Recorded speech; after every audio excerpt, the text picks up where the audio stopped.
against all odds. You're doing something that no one in the family has done, that none of your friends have done. I'm just gonna say the thing you're not supposed to say. Whatever is mine is looking for me. You have to know what road to take to get to your final destination. Everything that you ever wanted is on the other side of fear.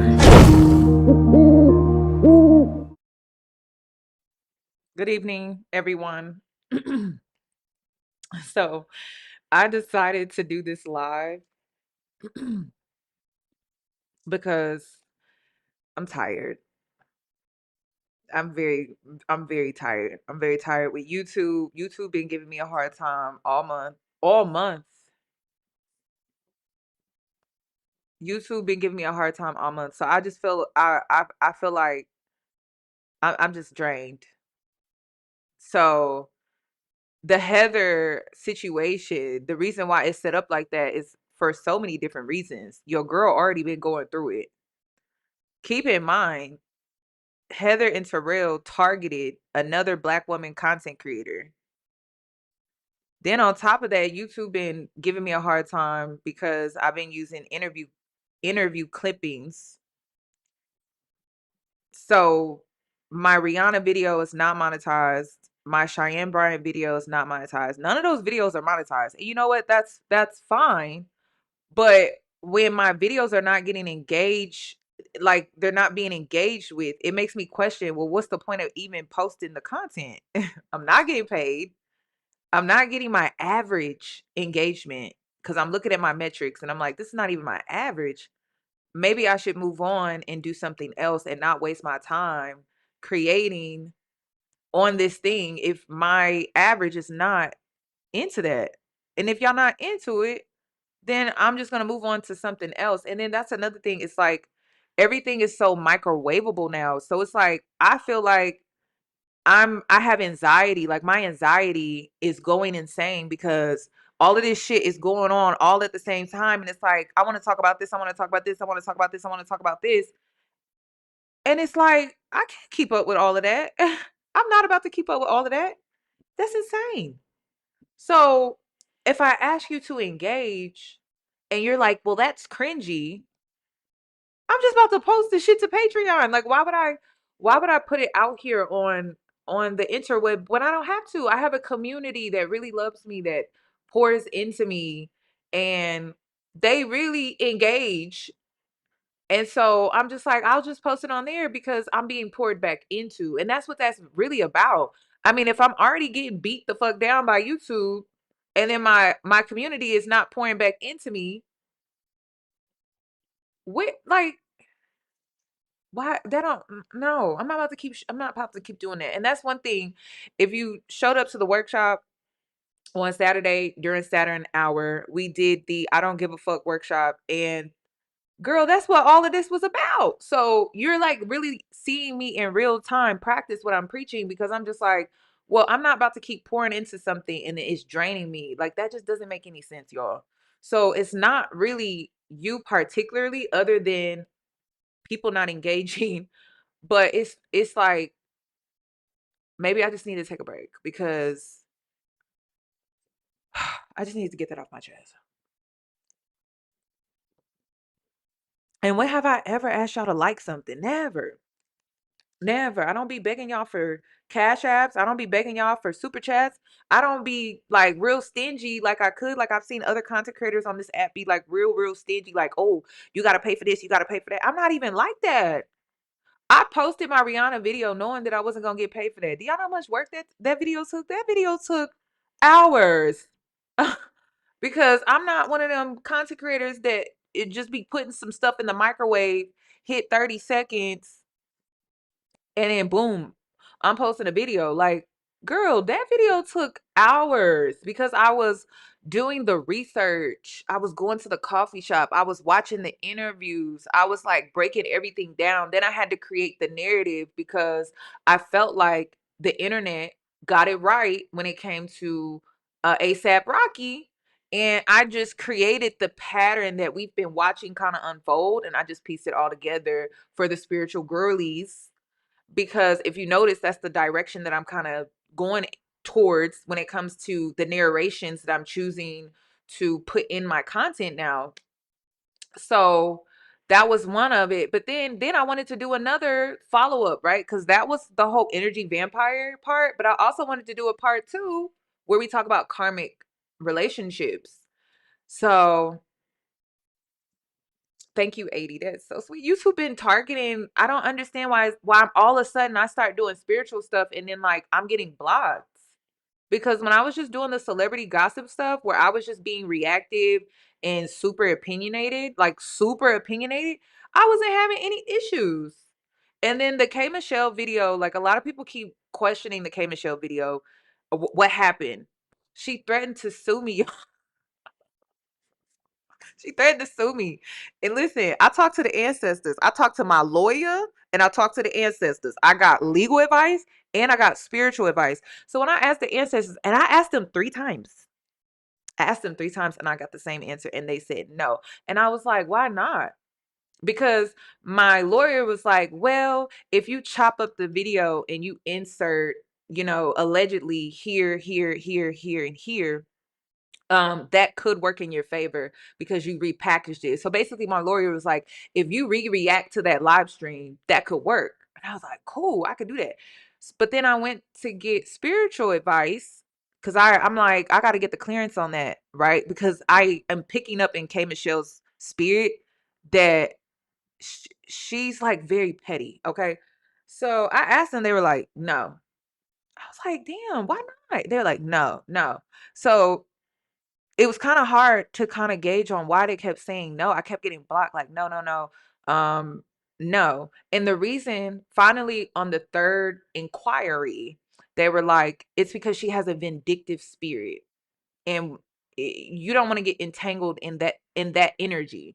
So I'm like, damn, really? And I'm like, now I'm watching like the whole situation with Portia and everything going on, and I'm like, yeah, like she actually is showing me signs that she actually is very vindictive. So yeah, so I just left it alone, and I'm not posting it, and it has a lot to do with integrity, y'all.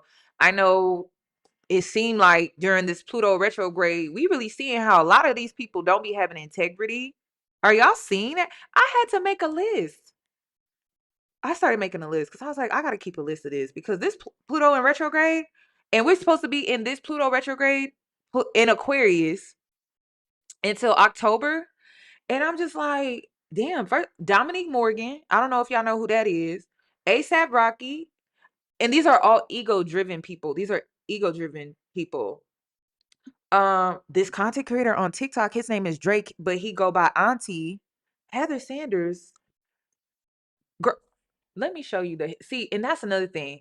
This Heather Sanders deep dive, I don't know how many parts it's gonna be because the rabbit hole just keeps getting deeper, deeper, and deeper. See, I had to give y'all the backstory. So I'm trying to get through the backstory to catch you up on everything. But then when I posted part 1, a lot of y'all were in the comments saying that y'all don't know who they are. So then I'm like, okay, in part 2, let me like kind of give you a backstory on who they are, because the spiritual lesson behind Heather Sanders and Terrell is so much bigger than like men and women in relationships. Like it has a lot to do with identity.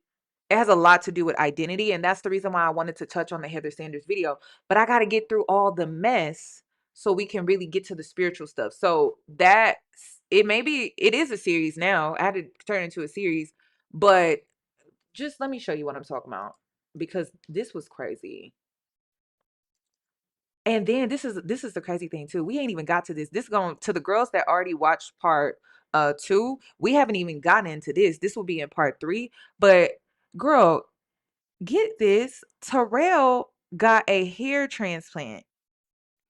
And he talking about black women and they new growth, or he talking about a black woman and her new growth, but he had to go get new growth in Turkey. I cannot make this up. I cannot make this up.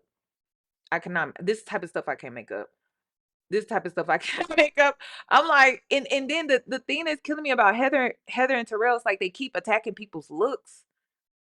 Like, oh, your teeth or your hair or you broke or you ain't got no van. And it's like, why are y'all not addressing what is actually going on? Like, people are calling you out because of how you came at that Black woman content creator on TikTok, and it was so left field, and it didn't make any sense because, y'all, this lady, all she do is open her iPad and closes it. That's open and close. That's all she does. She don't really say much. So it's not like she was heavily criticizing them and talking down on them in their relationship. She just opened and closed the iPad, but her video started going viral and it started getting a lot of traction. It started getting a lot of negative traction.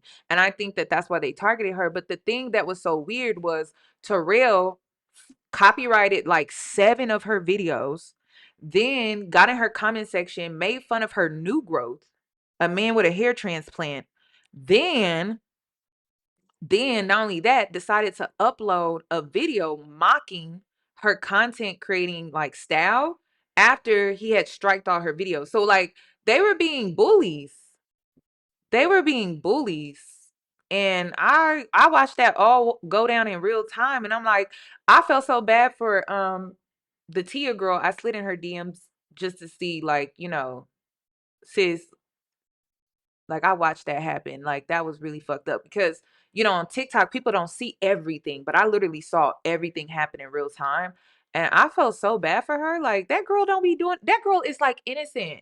She is so innocent. Y'all know I don't like it when I see the most innocent people get picked up, get picked on. And then the crazy thing about it was she wasn't even fighting back. She was just like, okay, like, I'll just let it be, you know, like she not even trying to like get clout off of this at all. Like she just is like, all right, like I won't be reacting to their videos anymore. But I felt like they were really bullying her and like ganging up on her and like using this power dynamic against her.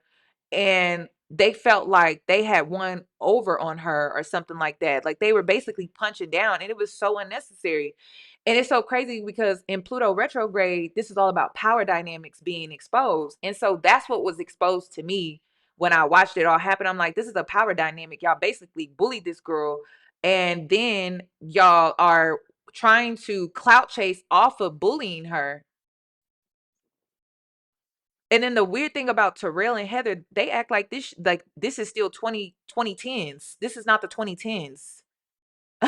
They acting like I ain't never met 2 grown people who haven't really evolved at all, still act like Terrell is almost 50, Heather is almost 40, and this is what they doing. They got 3 kids together and they acting like 20-something-year-olds.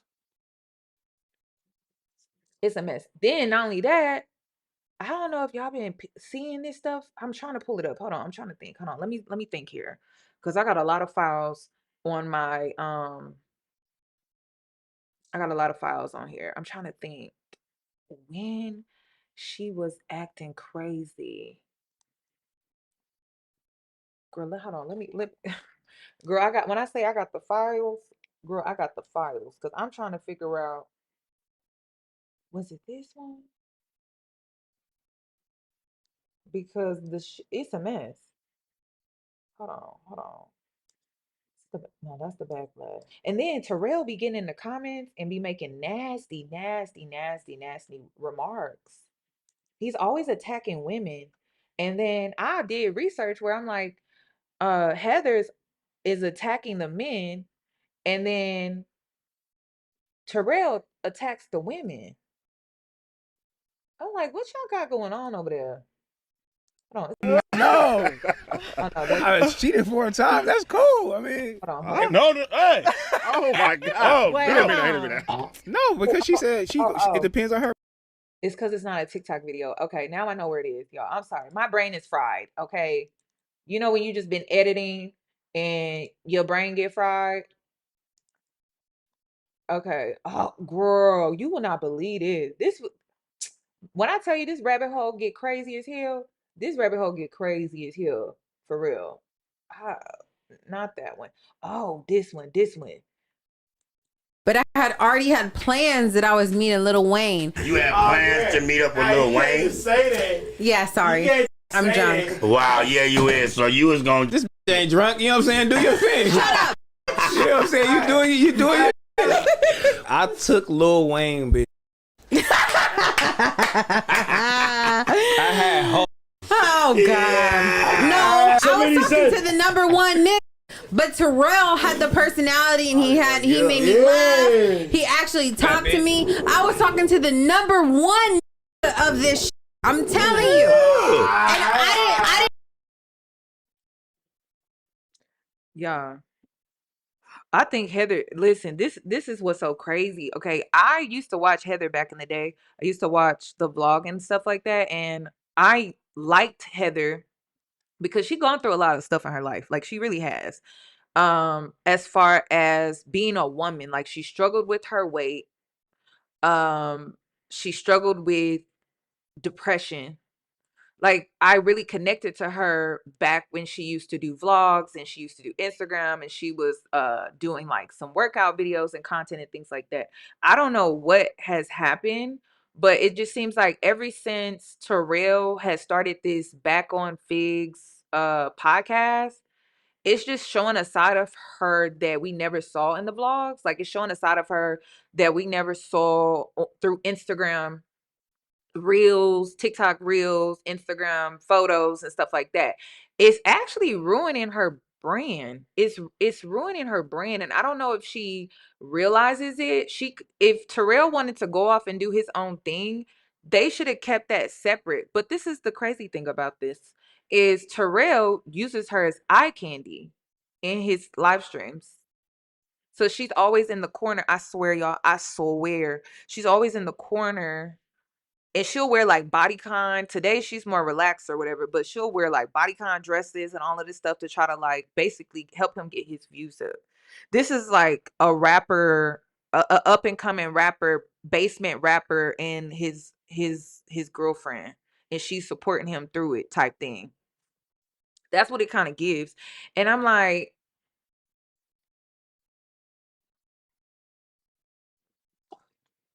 it's starting to get weird. And then this live stream was cringy. Meet up with this because I wanted to mess with Terrell, and I was like, you know what? I'm gonna stay here with you, and I'm gonna with you because nigga probably has 10 of me, you know, but there's only one of Terrell, so Terrell, I stayed down with him, and I'll never forget it. This Q said, "No, Wayne, homie." Right, Wayne, Q up, Wayne. It's so embarrassing. It's so embarrassing. Wayne, But lick a lollipop. no, let me tell you, to me, in my time of life, no, in my time of life, that was a big accomplishment, and that was tight, and that was like really good for me. So you was a hustler. We call them hustlers. No, yeah, 100% a hustler. So you was a hustler. 100%. So, but I was trying to, you know. Hey, Q, cuz. No, but let me tell you, Terrell. Somebody's here and said, "Lil Wayne clap Heather." Number one nigga is crazy. That's why I'm like, can y'all get the likes up? Can y'all get the likes up? Can y'all? This is just I'm showing y'all this because there's way worse stuff that I done found, y'all. Oh my God. And then, so you know how, so that's why I said in my intro, I'm like, Terrell is not the villain that y'all think he is. He has his flaws. Don't get it twisted. He do got his issues. But Heather, I done seen some things where I'm just like, girl, I don't know. And then y'all won't wait until we get into the daughter and his mother. Brittany, I don't allegedly, she not lying, y'all. Allegedly. I don't think she lying. Cause what I found, that's why I'm like, get them likes up. And then my second part is 40 minutes.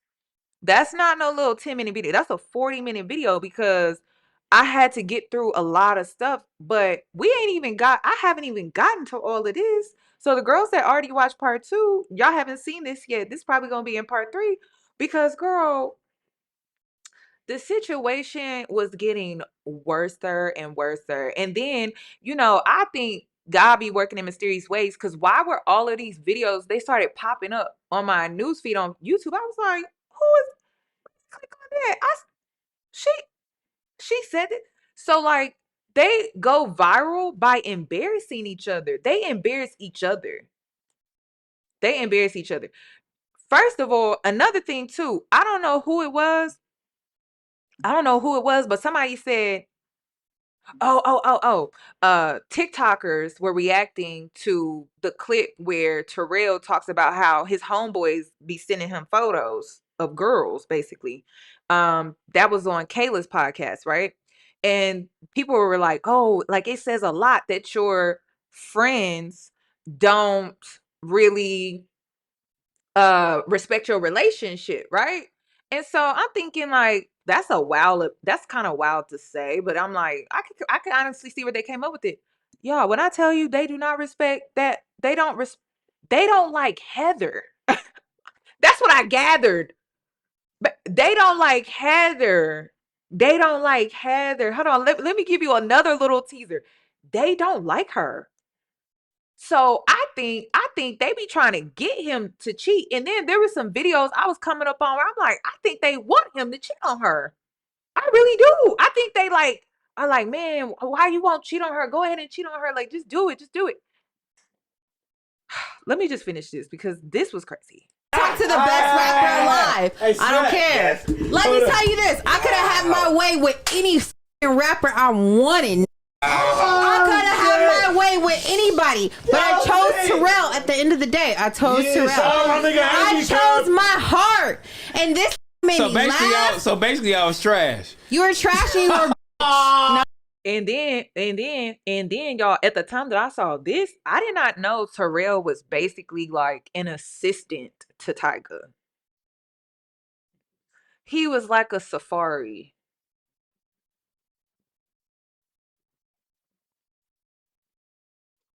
I did not know that. So basically, Heather was, and this is the backstory. Like she knew all of the Young Money, like all the men that Terrell was hanging around that time was like Young Money, Chris Brown, like all these like dudes from LA or whatever like that.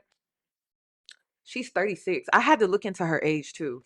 But when she followed all of them, because back in the day, this all took place on Twitter. So she was following everybody. She was stalking them, keeping up with them, like basically being a groupie. But she couldn't get who she really wanted, which apparently was Lil Wayne. Maybe she's having regrets about that. I don't know. But she ended up going for Terrell. And then when you find out who Terrell really is, you're like, Terrell was just like an assistant, basically. Like, it's crazy. It's crazy. And then this is another thing too. We ain't even got into this. I'm gonna get into it in part 3 too. Was apparently they broke. Which would explain why they're explaining their relationship. Apparently they are broke. They never recovered from the pandemic when they had to shut down, allegedly. They had to shut down their boutique.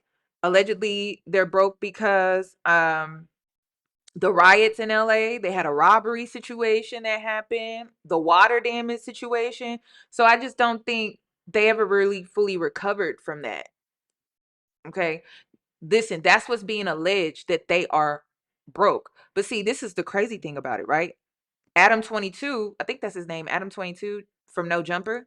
He's the one that's exposing it, right? And at first, I'm side-eyeing Adam 22 because I'm just like, I looked into their whole beef that Terrell and him have, which I'm not getting into all of that. I'm not about to get into all of that. Basically, the beef behind them is that Terrell used to work for No Jumper, and basically he worked for a white man that exploits black culture. And he decided to choose loyalty over working under Adam 22 with some other black man that worked with Adam, and they had like some type of falling out or whatever like that. So I'm like, okay, so Terrell chose loyalty and left No Jumper. He had a pretty steady check coming in when he was working with Adam, but he decided to choose loyalty, right? Respect. I can respect that. And so, yeah, like another Vlad, basically. And so Terrell decided to leave and start his own business, right? But the crazy thing about that, right, is that Brittany decided to do the same thing, but they're punishing her in the same way that Adam is trying to punish Terrell.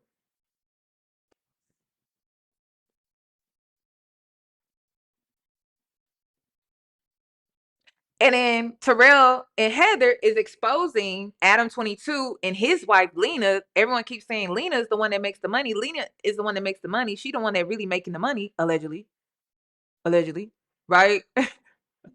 Then when you look into Terrell and Heather, allegedly, she the breadwinner. She the one making the money. There's some mirroring going on with that. You know what I mean? And so Brittany, she caught in the middle, like she just trying to start her own business, whatever. It's a mess. It's a lot going on. I don't know, y'all, and that's what I'm saying. This could be like 6 freaking videos because it's just so much shit. And if you haven't been keeping up because maybe you just stopped watching them for whatever, or because I don't know, they stopped vlogging for a little while. They kind of like disappeared a little bit. Maybe you just missed all the changes and the in between things that's happening. But I mean, I really don't know what to say about. I could talk about the Kardashians now because I really don't want to get into all of that because the narration. I mean, she basically like she kisses their ass. She kisses the Kardashians' ass. And Brittany exposed that in part 2. That when she says a certain last name, and we all knew what that certain last name was.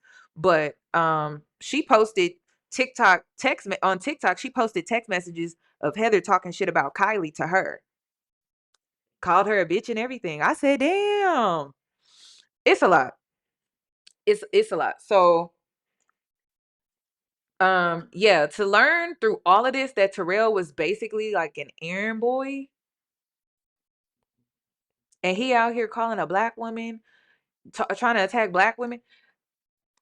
I don't get it. And he had to get a hair transplant. That's crazy to me. I've never said this live on stream, but I'm gonna tell it now. We don't get. You don't want me to say it. I'm not gonna say it. We don't give a. Don't say it for you. Come on, 6,000. Come on. 6,000 viewers and back on Fig. I'm gonna tell you this. I was supposed to go upstairs and fuck Lil Wayne, but I didn't.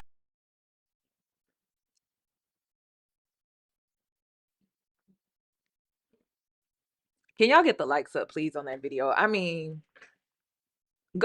please go get the likes up on that video because I'm just like, Heather, who are you? Like, what happened to Heather and where is she at? And listen, is it the alcohol allegedly? And then some people saying she be on shrooms allegedly. I don't know allegedly, but it's some. It's some. And then when she was acting like this, I was like, what is going on? What is going on? I ain't never seen this before. I ain't never seen Heather act like this, y'all.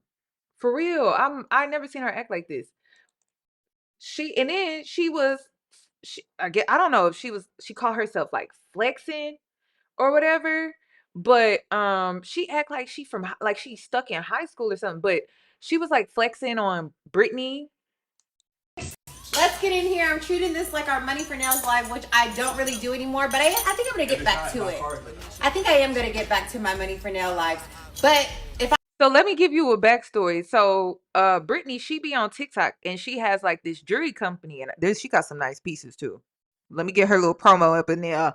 She got some nice little pieces. I ain't even gonna lie. Her pieces are very, very nice. So she be on TikTok selling, and she be selling out. She be selling out. She be doing a really good job of her business on TikTok live. And so Heather has a Money for Nails. If you know, she started this whole line called Money for Nails or whatever. And so she be on TikTok live sometimes promoting, or her sister or whoever she got work for her be on there promoting Money for Nails to sell nail polish and stuff like that.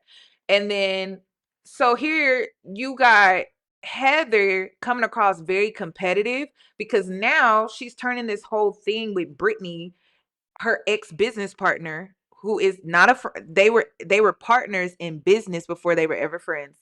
So you got them both on TikTok, and so now she's like turning this into like this competition. So this is why she's acting like that, because she's hoping that Brittany is watching.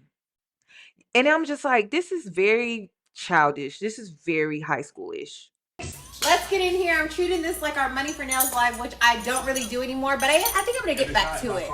I think I am gonna get back to my Money for Nail lives. But if I'm not on there, you can catch my sister on there. If Chelsea's not on there, you can catch Jalen on there. We're also about to start going live from Sorella's TikTok, so make sure you follow Sorella on TikTok because I am the owner, the only one. Let's just get that out the way.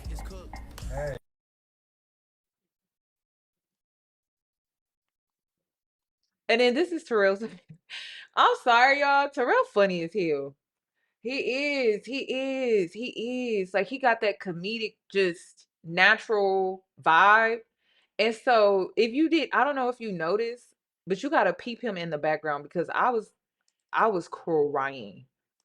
Look at him.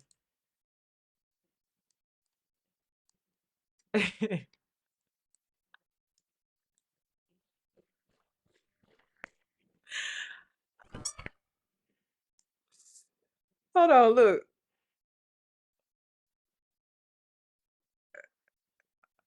Hold on, no. It's in the other one. Hold on, let me show you. Without showing y'all too much. Hold on, let me show you. Because this had me dead. All right. This had me dead. Hold on. Because she was acting crazy. We're about to give you a little BTS of our behind. Hold on. This is when it was. Sync to any adapter. Right? Correct. Yeah, it's the same company. Okay, so I want to show you guys my lip combo. You guys were asking for it. So this is my lip right here, my liner. So good. Kylie Cosmetics. It just glides on so smoothly, and it's the perfect brown. So, y'all, he was in the back like, this girl getting on my nerves. Like, this was the face that he made when he was just like, look at his face. He was just like, okay, you are doing way too much. I'm sorry, but seeing somebody crash out and your man is disassociating from what's going on and what's happening, and we watching this all happen in real time. And the reason why it's so funny to me is because, like, I just don't like, this is their normal, and it's so toxic that they don't even see how they are coming up. Like, it look crazy. I just, so this is his face. This is him in the back. He is so over it. Like, he's like, girl, sit your ass down somewhere. Chill Nude from Kylie Cosmetics. And then here she go, hyping up Kylie. And then the reason why she hyping up Kylie is because she feel the need to keep that relationship close. And, you know, it makes so much sense why Kylie and Heather are close friends, because neither of them have an identity. Like, they don't have an identity. They just, whoever they're close to, whoever they're in close proximity to, that's who they shapeshift into. So it's not shocking that Heather and Kylie are besties, to be honest, y'all. It's not. And then look at his face. We have Prisma Glass 07 from Giorgio Armani. It's the most perfect nude. Hold the pairing sync button. And that is my perfect bird lip combo.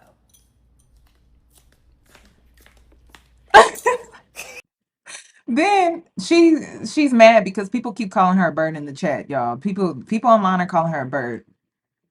And then this was cringy too. Hold on, let me see. Was it this one?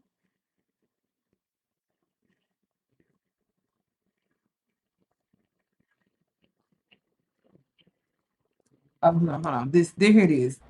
Yeah, the devil was for show in here. You see how it stopped? You. It's all good energy in here. Hi guys, welcome into our live. Make sure to follow me. You have to film. Make sure to follow me. We're giving you a little BTS behind our viral episode. Try to act like we not live. Yeah. Okay. Yeah. I just love it. Girl, sit down for your booty. Make this thing pop up. What booty? Oh my Shout out God. to the 1,500 people in here. Make sure you guys like the video. Heather, let's get Yeah. Like, yo, I'm watching this in real time on TikTok.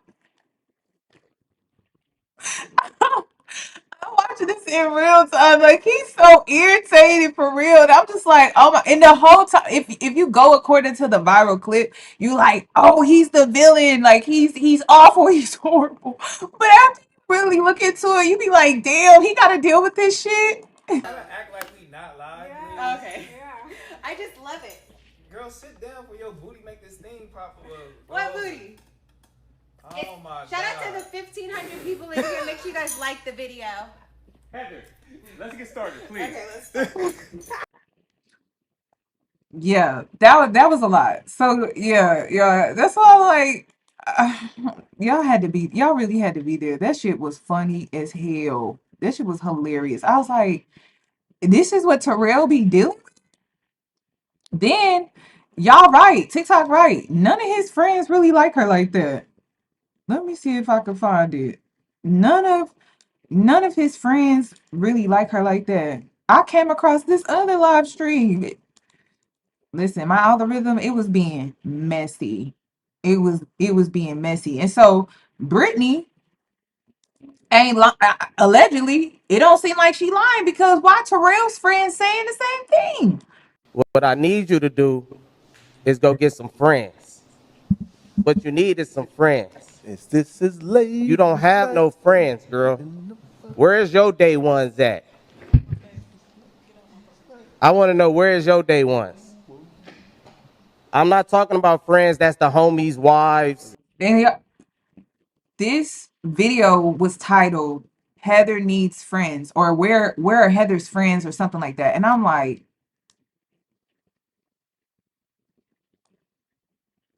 On camera. The homies' wives, and that's they girls, or where's your back in the day friends at? You said Step was your best friend. So where's the rest of your best friends at? Like, where's your friends? I don't understand. Like, you just need some friends, girl. You over here, you get into it with Pun, you try to check him. You get into it with Macwa, try to check him. Get into it with King, try to check him. Get into it with me, try to check me. Checking all your homies' friends. But then you got a female Yaya, and you turn it down. Then you have Terrell going after her. So it's like, Terrell go after the and you go after the. So I'm gonna just say this. I'm gonna leave it at that, because you is the homie girl. and that's what they be doing. That's what they be doing. Heather goes after the men, and then Terrell go after the women. And I'm like, I just stumbled across this. And I got respect for him. That's what you need, some friends. So what do you call people without friends? She gotta look at inside herself. Why everybody she fuck with her, get into it with, and all that. You gotta look at yourself. So y'all, it's more okay. So you know the clip where what's his damn name? Terrell. Hold on, let me see. I gotta go pull it You up. don't Hold want people piling on about your relationship. Like, enough is enough. Hold on, let me go a little ways. In front of cameras and just giving the people, like, judge us, you know, say whatever. I'm with somebody and they sending me all type of shit. No, I get it. They ask. My homies be sending me shit knowing I'm with somebody and they sending me all type of shit. No, I get it. They ass, titties is going crazy. I'm like, bruh, like, It's because his friends don't like her, y'all. His associates, allegedly, they don't like her. Because there was another interview I watched, and I'm like, why it seem like they trying to get this man to cheat? Like, they're trying to talk him into it on a podcast. And I'm like, why they? So then I looked into it. Some more, and I'm like, oh, they don't like her. They don't like her. They hate her for him. Like, they don't like her at all. So I think that's another reason why he hasn't married her, because, like, he probably got men in his ear like, bro, don't do this shit. Don't do it. Don't do it. Don't do it. And then I'm like, he not really wrong though. Like, he's not really wrong. For a woman to get on a podcast and say that in front of a group of men and you laid up with this man, you done had 3 of his kids, you probably gonna have sex with him later that night. It's kind of crazy. This was crazy. But I had already had plans that I was meeting Lil Wayne. You had plans to meet up with Lil Wayne? Say that. Yeah, sorry. I'm drunk. Wow, yeah, you is. So you was going This ain't drunk, you know what I'm saying? Do your thing. Shut up. You know what I'm saying? You doing your I took Lil Wayne, bitch. I had hope. Oh God. No, I was talking to the number one nigga. But Terrell had the personality and he made me laugh. He actually talked to me. I was talking to the number one of this I'm telling you. Okay, I'm gonna give y'all this one. And we gonna move on. We met on Twitter. Okay. That's And I slid in the DMs. Everybody Ooh, knows this. I slid. you slid in his DM. Let's talk about it. For I'm like, come to here. LA. Soon she hit LA, I'm like, come on, I'll pick her up from the airport in the homie car because I ain't got no car. You know what I'm saying? It's boom, but it's a BMW though. You know what I'm saying? We slide. I turn on the Rick Just Ross. like a LA You feel me? Yeah, but we, you know what I'm saying? We slide. Boom. Hit the 110. We exit Slauson. She like, damn, you took her straight there? Back to the Valley and lived another life. We was in the studio with Chris Brown that night. Justin Bieber in the game. I'm like, man. I'm never going She home. from the South. She was overwhelmed by this. She was She was like, this is She was it. like, hold on. She's so overwhelmed. She She ain't even noticing I ain't got a dime. You know? All right. Oh, I know it. She ain't even noticing I ain't got a dime. You know what I mean? All right. Oh, I know But that's it. something about us on the West Coast. We gonna make it look like. One thing about LA niggas, they know how to make it look like they have money and they don't. Please go like that video, y'all, so I can do part 3. So I could drop part 3 too. Cause what? I couldn't believe what I was coming across. She was a groupie. And then another thing too, this was the interesting thing too. Terrell, and it makes sense because they mingle with the Kardashians, but it makes sense because Terrell is always insinuating that he was like a Yeezy, like a Kanye West. Like he created Heather and Kanye West created Kim. And he's always insinuating that. And I'm like, so when Britney is blasting her, talking about you don't have a brain, like that man basically tells you who to be. I'm like, it's crazy. Cause I found some more footage to back up that claim because I'm like, he's always insinuating, I made her. I'm like, damn, it's crazy. It's crazy. So I wanted to talk about this Pluto retrograde and make sure y'all paying attention to who's being exposed. Because I made a list of this Pluto and retrograde. Dominique Morgan, ASAP Rocky, this creator on TikTok, his name is Drake, but he goes by Auntie. Heather Sanders, she's also an Aquarius, which is interesting because Pluto and retrograde is in Aquarius. Cheyenne Bryant, Abba and Abba. What the hell? I'm not shocked. Gordon Ramsay, Kevin Hart, Coach Stormy, Boston Richie, Jackie Aina. Have y'all been seeing that? Amanda Seals, Nicki Minaj. Have y'all been seeing it? And then this is the thing. What is supposed to happen during Pluto and retrograde? Hold on. Let me pull it up. Okay, so Pluto is currently in retrograde in 2026. It's stationed in retrograde in Aquarius, and this started May 6th, and it will remain in retrograde until October 15th. So astrology. Hold on, let me see. Pluto retrograde is usually okay. Pluto in retrograde is associated with deep internal transformation, power dynamics surfacing, shadow work, the Patrick Taw situation he was also exposed to, releasing control patterns, confronting fears, obsessions, or hidden motivations, reevaluating how you use your voice, influence, and energy. Because Pluto is in Aquarius right now, a lot of the things collectively are tied to social media and public image, communities and parasocial dynamics, technology and visibility, rebellion against systems, authenticity versus performance, and then collective power and online exposure.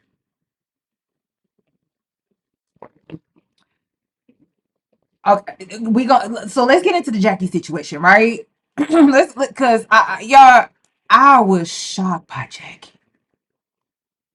I ain't even gonna lie. I was like, what? Not Jackie, Jackie. Not Jackie. I was shocked. Hold on. Let me see if I can pull it up. Hold on. Hold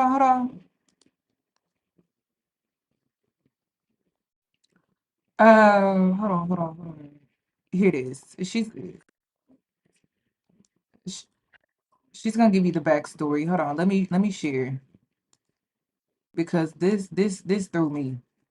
Let me not cover up her name. So, I've been a person who has been a consumer of beauty content for quite a long time. I learned how to do my makeup from the OGs, from Makeup Shayla, from Jaclyn Hill, and of course from Jackie Aina, right? I have a pretty extensive makeup collection. Some of you guys have seen it on my lives. I do consider myself to be a makeup collector, and I really like doing makeup. It's like a primary form of artistic expression for me, right? So when I tell you that I've been watching the beauty community for over a decade, I'm not kidding. I have been, right? And I've been watching a lot of things play out pretty closely. And what's happening right now with Painted by Esther, with Patrick Ta, and by proxy with Jackie Aina, to be honest, is not that surprising if you're familiar with any of the players. So let's get started into it, okay? Let's get into it, okay? To start off, I want to explain some of the players, right? So who's Painted by Esther? For those of you who don't know, Painted by Esther is a makeup artist who has been basically changing and radicalizing the beauty landscape, especially for dark-skinned black women, for the past 2 to 3 years. She's specifically known for her bright coral and pink blushes on deep and dark-skinned women of color, and using those blushes and creating that sort of very colorful look that's seamlessly blended out with a concealer and with powder. Transitional blush look, if you will. Okay, this is her signature technique, right? Her aesthetic and her vision. And she is also a Nigerian British, but Nigerian woman, the same way that Jackie is, and the same way that I am. Okay, and her style was popping and becoming more and more popularized long before Alandria stepped out of that villa. But when Alandria came out of that Love Island villa, Painted by Esther style went extremely viral and the internet lost its mind. I think it's important to also note that that happened approximately a year ago. And how long does it usually take for beauty products to be conceived and produced? I don't know, guys. About a year. Yeah, that's important to know, okay? But in any case, everybody wanted the Painted by Esther look, and it became very viral. And Esther's technique is what people were chasing. She didn't have a makeup line or a brand deal that necessarily locked this in, but she had her craft and her platform and her audience. And I think that because she didn't move like a huge corporation, that is what made her vulnerable. So enter Patrick Ta, okay? Who's Patrick Ta? Patrick Ta is an Asian American makeup CEO who makes pretty okay products. Listen, I just want to say this. It's not for me personally, and this is just my opinion.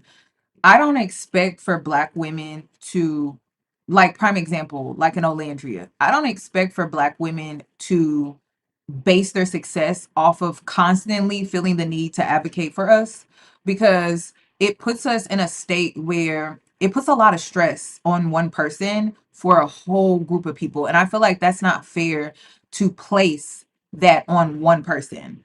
So I feel like it's not mandatory for women like Olandria or even Jackie Aina to be put in a position to where they must advocate for us because of the doors that they're able to get into. I feel like that's not fair to place that on one woman. I also consider that, just like I said with the whole Tyra Banks situation.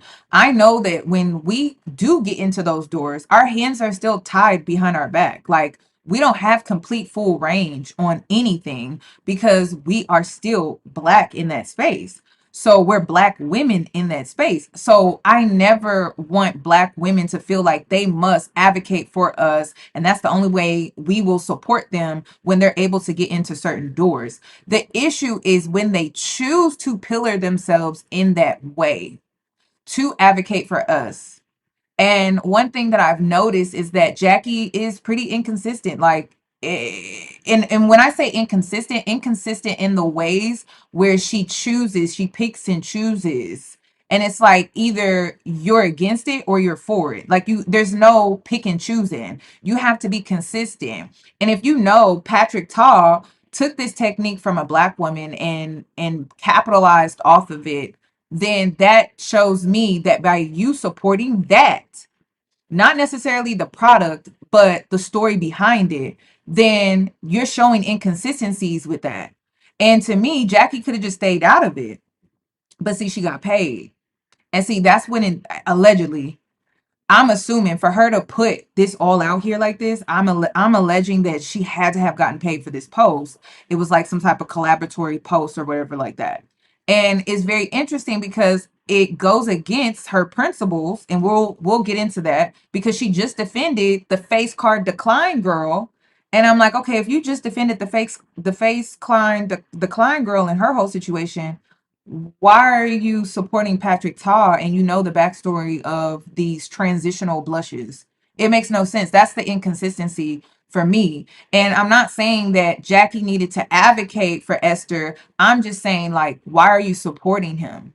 That's what I'm saying. I'm not saying that she needs to turn on her camera and mic up and advocate for Esther and all black women and girls. But I'm saying, like, why are you supporting his product when you know what the backstory is, if you're truly against something like that? And then the thing that really threw me, and I'm gonna get into it here in a sec, is like how she chose to respond to the backlash exposed her to me. And I'm gonna tell you how and why I see it that way. A couple of his products, not that many. There tend to be, I would honestly describe them as being kind of overpriced and underwhelming. But nonetheless, some people really like his products. He recently launched some new blush duos, and the source of this controversy is the fact that he trademarked the term transitional blushes. The problem with him doing that is that the term and the concept of transitional blushes is something that was popularized by Esther, something that she's been teaching and popularizing for years. And now a major brand, a major corporation has swooped in, put a legal lock on the language around it, and basically launched a product line, essentially colonizing Esther's opportunity. And I am using that word on purpose, okay? And to make matters worse, Esther posted a TikTok recently where she basically also revealed to us that one of Patrick Ta's senior associates attempted to book a session with her and specifically asked to record her technique. And Esther canceled the session.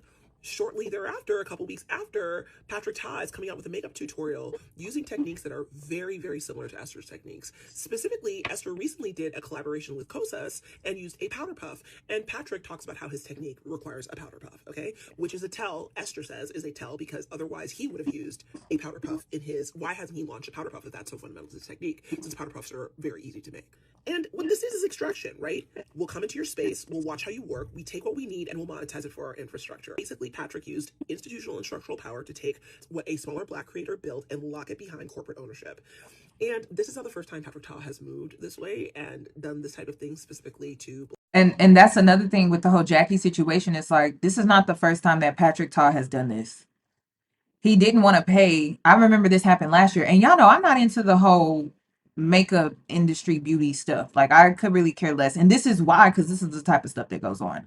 But I remember, I think this was like last year on TikTok, there was a black woman going viral because he refused to pay her, but had her promote the products, had her review the products, and he didn't even pay her. So, and he never fixed the issue or anything like that. And it was very dramatic because she ended up breaking the I don't know if it was blushes on camera because he would not pay her. Like, that was the whole thing. So it's like Jackie has the history of Patrick Ta on her side even before the transitional blushes.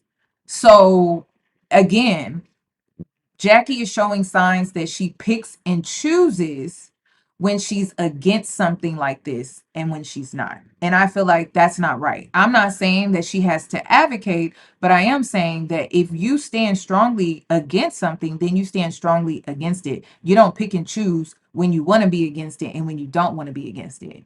Especially when you're saying that you're advocating for black women and girls in the makeup and beauty industry.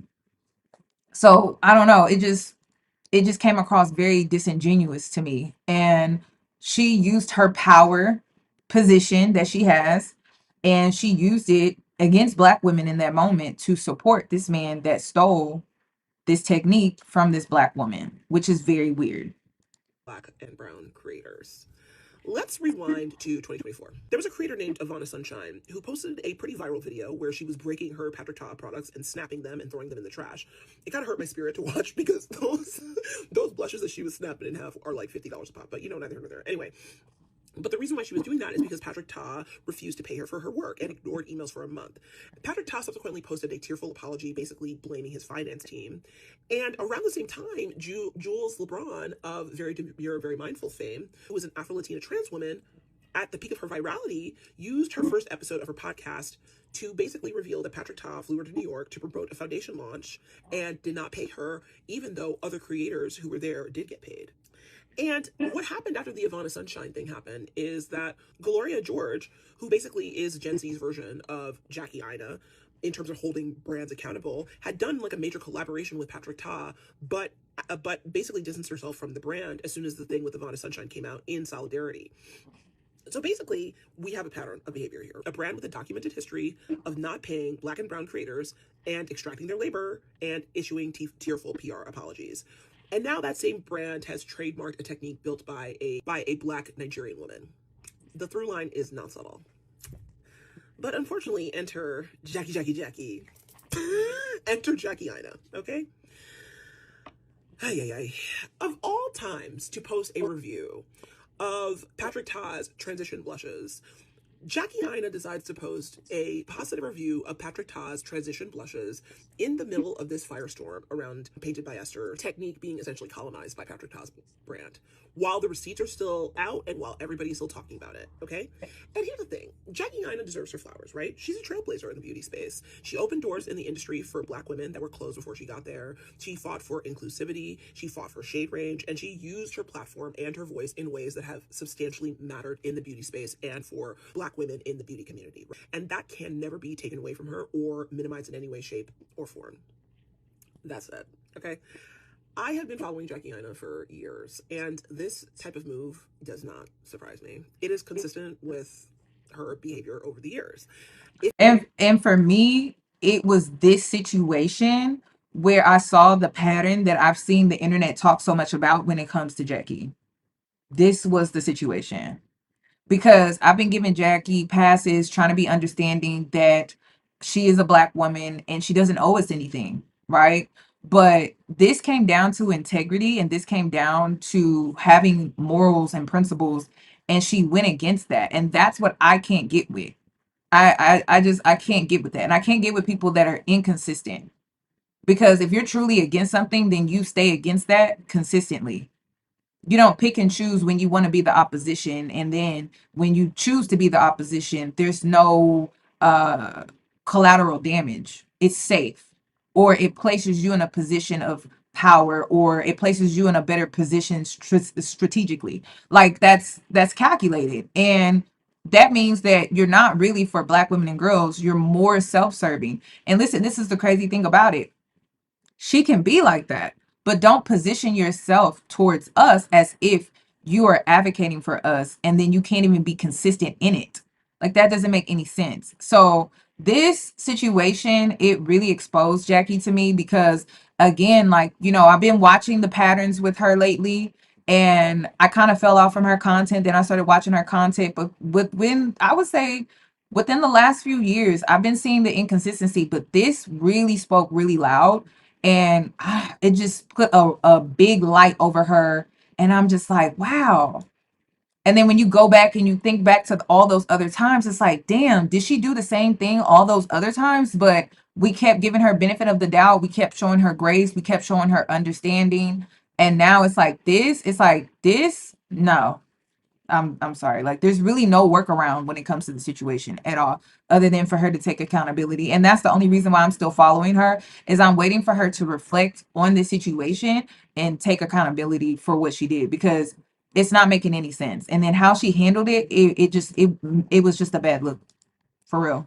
If you followed her closely enough, you would know that as well. Because the thing is that Jackie's support of other Black creators has never been unconditional. It's typically operated on the idea of who is aligned with me, who defers to me, and who is a threat to my position.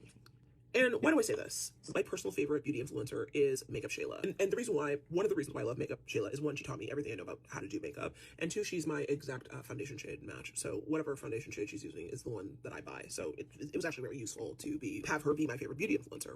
And I love her products. I wore her eyeshadow at my wedding. Like, I'm a big fan of Shayla, okay? And Shayla's always moved to the beat of her own drum. She doesn't kiss rings and she doesn't perform loyalty to gatekeepers. She just basically does her own work, minds her business, and drinks her water. And that has consistently put her on the wrong side of Jackie Aina. There have been multiple situations over the years, some involving Juvia's Place, other involving AVH brand launches, other involving moments where the community was expected to close ranks, where the tension between them was palpable and very visible. And the pattern that I observed when Shayla did not show up the way that Jackie expected is that there were subtle moves, like not tagging her in collaborations, or notable silence at major milestones, or behavior that fans clocked in real time.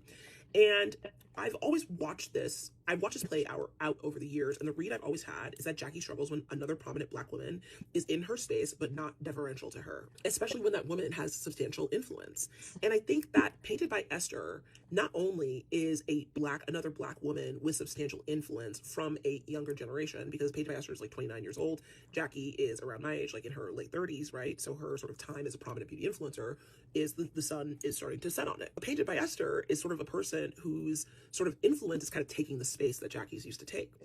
And she's probably one of the most prominent and talked about makeup artists in the TikTok era of beauty. And she's the blueprint that everybody's chasing. And she did not get there by aligning herself with the legal legacy power structures of beauty YouTube. She basically got that there on her craft. So in a sense, she never kissed the ring, right? And my thing though is with Jackie, is that Jackie is, like I said, a trailblazer, like I said, a voice for Black women, and like I said, someone who's really opened doors in the beauty space for Black women. But I have also noticed that Jackie has a tendency to be very loud when it costs her nothing. Okay? She'll go after a brand, a creator, a controversy. When doing so, either protects her position or gives her cultural capital. Recently, she went after James Charles. She made a whole video about it. It went very viral, and it was a big thing. I mean, I'm not by any means defending James Charles, okay? One of the most unserious people on Beyonce's internet, okay? Like, I'm not defending him, right?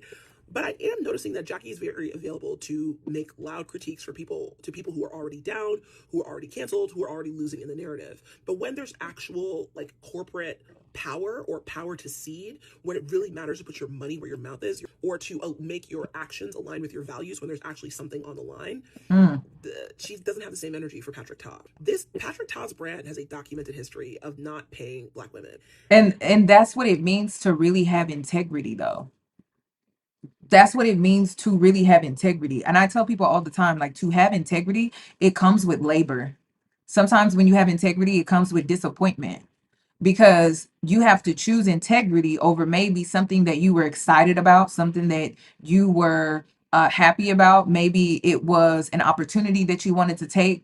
And at first, based off of what you knew, it was good. And then you found out that it would cost you your integrity. So you had to do the labor behind having integrity and say, you know what, I can't take that, or I can't do that. Or sometimes you have to show up later. You have to stay later.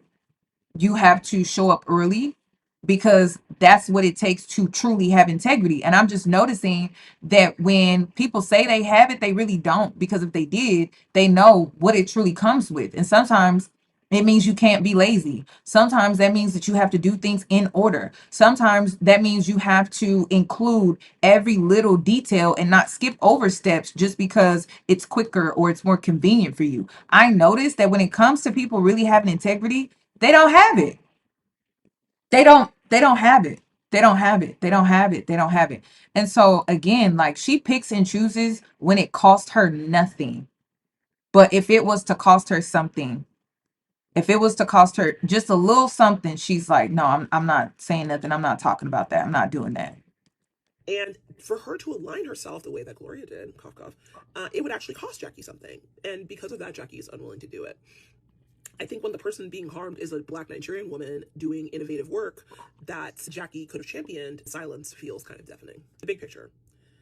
I just think that it's important to think about how the beauty industry works. When a massive brand can trademark a phrase built on a technique popularized by an independent Black creator, that is institutional power doing what institutional power does: colonizing, taking what it finds valuable, wrapping it in legal language, and removing the originator from the equation. That is the structure.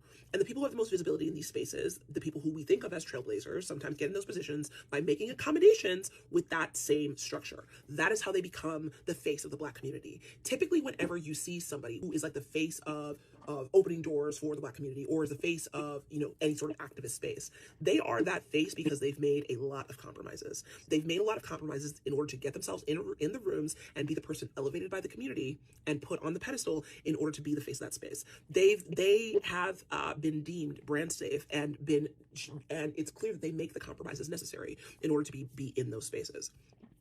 Because if you don't make those compromises, you don't end up being the face. It ends up being someone who will. And then somebody in the chat is saying, you live in America, you live in the most cutthroat market. Yeah, but like, again, we're still placed at a disadvantage because we're Black. So in order for us to even get our foot in the door, and I tried to tell y'all that with Nicki Minaj, I said, a lot of your faves are Republicans and a lot of them are Trump supporters. Because in order for you to rub elbows with certain people, they want to make sure that you're just like them, that you're one of them. They're not going to let you in and do billion-dollar business deals with them. Like, be so freaking for real. Like, that's delusional as hell. So you got to basically sell your soul as a Black person or a minority in this country in order to get a leg up. Some of us are not willing to do that shit. And then these same people turn into gatekeepers. So then the cycle just continues. And the only way a person can really get their foot in the door is like they have to go against their own culture, their own people. That's weird. That's weird. And then we talking about America. That's what they known for. They're known for that. Like, America don't have principles, morals, integrity, none of that shit. The way this country was built, it was not built on that. So in order to rub elbows with certain people, higher ups in these corporations and things like that, you can't have integrity. You can't have that. And that power dynamic is being exposed daily. Is being exposed daily because they want to make sure that it's kind of like how you see men sometimes when they be out with their friends and they be like, oh, I don't want to hang around nobody that don't cheat on they woman. I don't want to hang around nobody that don't cheat on their woman, because how I know you not gonna tell your girl that I'm cheating on mine. So they only want to hang out like with their kind. That's just how they are. Because if you really think that they're not out here doing incriminating things, some of them are allegedly. So they're not going to do incriminating things like money laundering in front of you if they know that you have integrity and they don't. They're not going to do that type of stuff in front of you. So they want to make sure that you're just like them. And if you're not just like them, you can't sit at our table. We won't let you sit at the table. So that's what I think we're seeing with the whole Jackie Aina situation. And we know Patrick doesn't have any integrity. He never does the right thing.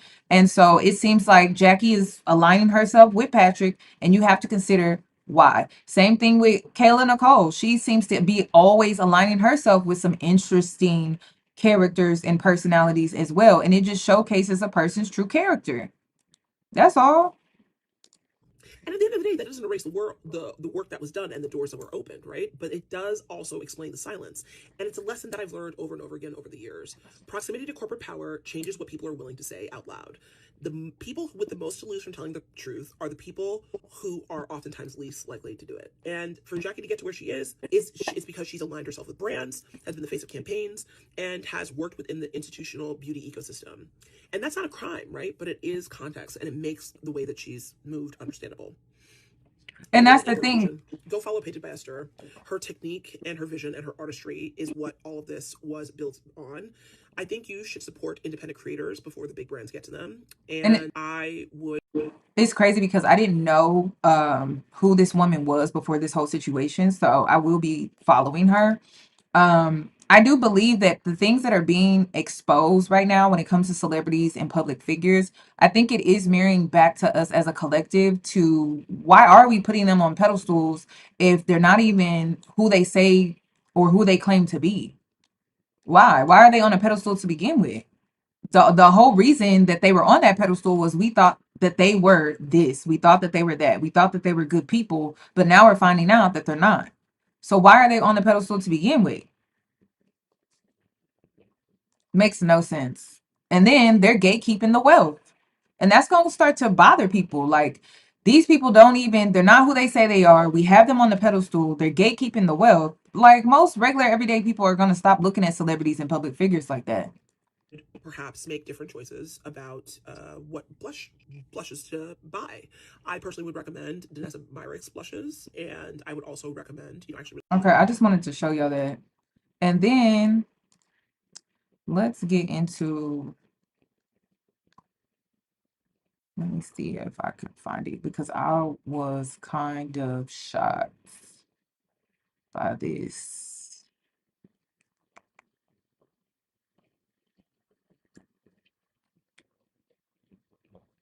Or maybe I didn't download it. Hold on, let me see. Because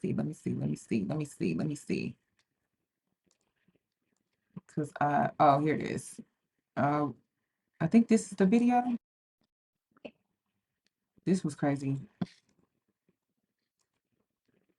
This was her video. And see, Patrick Child, what kind of irritates me about this launch is why didn't we get this in 2020? Where were you at when the founding forefathers of YouTube coined the phrase soft glam? If you were there, you were there. If you know, you know. And it wasn't until Makeup by Ariel went on Patrick Starr's YouTube channel where he finally showed this technique. And ever since then, it is exactly how I've done my blush since then. You're probably thinking, what the hell are you talking about? The way people have applied blush over the last, realistically, like 6 years has drastically changed. Patrick does really emphasize the cheeks, the flushness of it all. And so basically, Patrick Ta said, you rang. And his latest launch are his liquid and powder transition blush duos. 2019 and 2020, Jackie would have ate this up. No, excuse me. Would have chewed. I would have. I'm yapping, but it matters to me. I'm the target demographic. Now, I don't know if we need to go this far.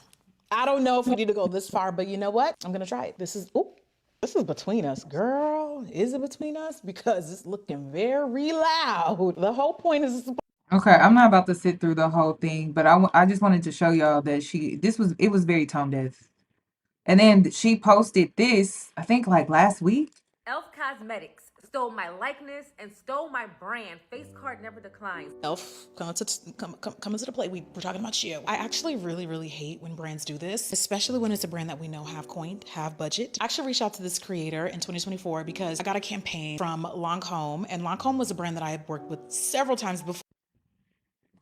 Let's rewind that. My brand, Elf Cosmetics stole my likeness and stole my brand. Face card never declines. Elf, come into the play. We're talking about you. I actually really hate when brands do this, especially when it's a brand that we know have coined, have budget. I actually reached out to this creator in 2024 because I got a campaign from Lancome, and Lancome was a brand that I had worked with several times before. And the whole concept of the campaign that they had offered to me was like face card never decline. And they sent me like a metal face card, and I was supposed to go to an Ulta and redeem the face card and kind of like act out her whole ploy. It was literally kind of like to a T her whole idea. And then when they initially pitched it to me, I was like, I know I've seen this idea before. It was everywhere at the time. It was kind of unavoidable, but I just don't know who the originator was. So I was like, let me get back to y'all. Let me find the originator. And then I think we need to I'm not gonna get paid to do someone else's idea, so we're gonna have to figure this out. They were really open and welcoming to that idea. And not only that, they allowed me to give her the credit, but they also offered her a campaign. So we both actually were able to get Lancome campaigns off of a singular campaign that was initially just pitched to me. I'm not a beauty brand founder, but I am a person who knows that credit is important and that if I'm getting paid for an idea, so should the originator of it. There's like no ifs, ands, or buts. It is absolutely fundamentally never something that I would do for a brand or with the brand while skirting through or not allowing the person who came up with an idea to be involved in one way or another, period. And when we talk about diversity and inclusion, y'all's favorite new slur word, I don't just care about what products you put on your shelves. I care about instances like these where we're not ignoring the very obvious pay gap that exists for Black women in the beauty industry in particular. So if I'm getting paid for someone else's idea, the person who created it will be getting paid too. That is what I consider equity and inclusion. Everybody and their mama uses verbiage like face card never declines. It's really nothing to include the originator of this trend, Elf, especially if you're going to do something like a big budget campaign like a commercial. I mean, it's just honestly blatant disrespectful. Y'all better start talking to the marketing team or the agency that pitched this campaign, all of the different channels that this had to go through to get approved, because this is absolutely unacceptable. If you can't include the originator, guess what? guess what? You come up with a better concept. You come up with something else. At this point, pay my good sis for the inconvenience. And yeah, Team Yoni, because y'all absolutely have her effed up. And y'all are already on thin ice for that edge control gel y'all came out with and sent it to no black people. Let's not even go there. Elf Cosmetics stole my likeness.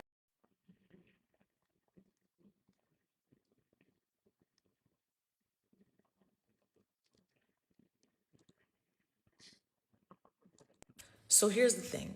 I'm never going to support Juvia's Place. There's never going to be a scenario where I will turn on my camera or my phone, recommend the products, endorse the brand, ever. I don't even really like mentioning the brand because they've proven before they can. This is her responding to the backlash of the Patrick Todd situation. And again, I feel like the reason why she's getting so much criticism and backlash, and it's intense and it's growing more intense because she posted this, is because she just posted that video on May the 15th, her addressing the whole face card decline situation. So she's bringing up Juvia's Place in the comment section because of how Juvia's Place treated her back in the day. There's a whole situation on that, right? And so she's strategically using the whole Juvia's Place to dodge accountability. Like, she's literally hiding behind that whole thing. And that's the thing, is a lot of people supported her. The only reason why, when it came to the Juvia's Place situation, the only reason why people are bringing it back up is because of who she's choosing to support now. But so she's hiding behind it. And I'm like, I was the victim in the situation. We understood that. That's why we supported you. Not take constructive criticism from me specifically.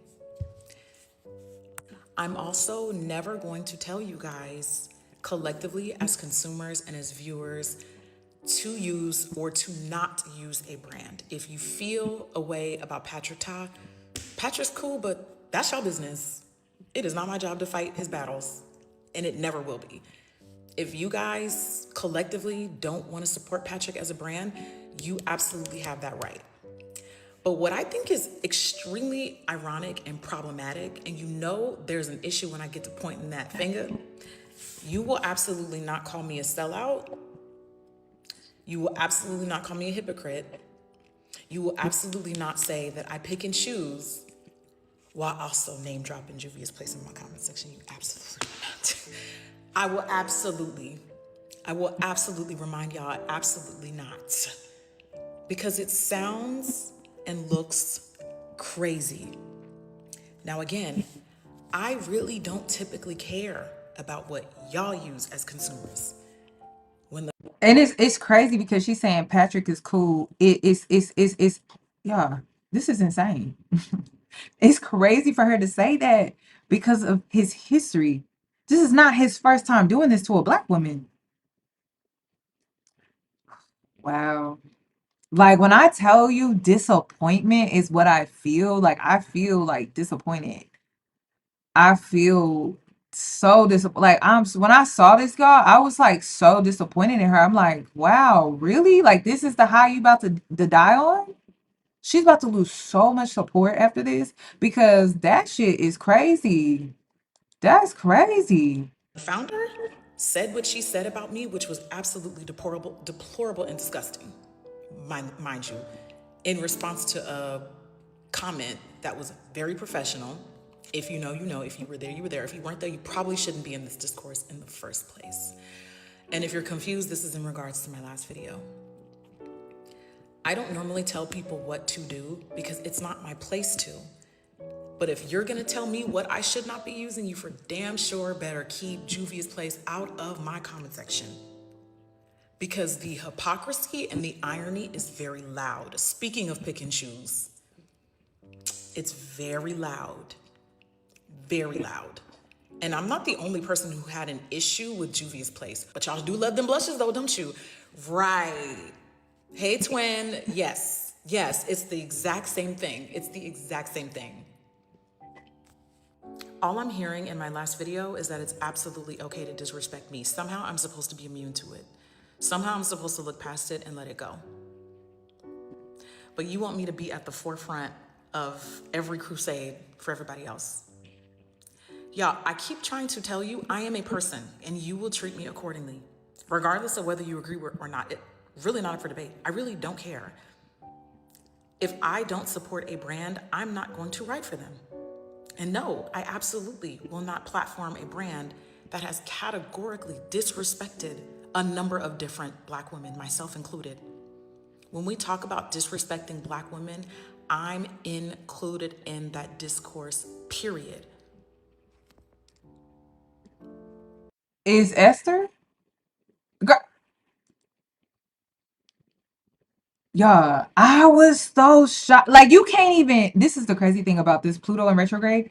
You can't even rationalize this unless you want to be dumb. Like, seriously, unless you want to be like gullible, dumb as fuck. There's no rationalizing this at all. Like, you can't even spin this no type of way, like, at all, y'all. Like, you really can't. You really can't. See, previous times, the nuance in my mind, because I'm trying to consider her position as a Black woman. I'm like, well, we consider this, or well, we consider that. This time, there's no considering shit. This lady's mask just slipped, just fell right off her face, and I'm just like, wow, like wow, like, I'm so shocked. I cannot believe it. I'm like, wow.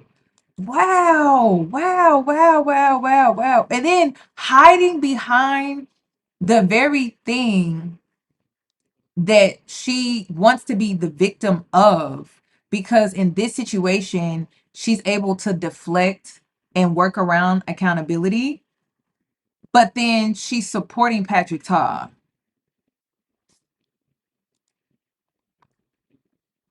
I'm gonna be real with you. A lot of y'all's faves, they do this. Faves do this. If you see me not around certain people no more, I'm like, I don't got time to be around people like that. Cause I'm like, who? I don't know who you are. You're not consistent on nothing. So hell no. Once you show me you inconsistent, we can't be cool. We can't be close. I will never collaborate with you. We no, because I don't even know who you are. So here's the thing. I have no idea who you are. Cause this About disrespect, when we respecting Black women, I'm included in that discourse, period.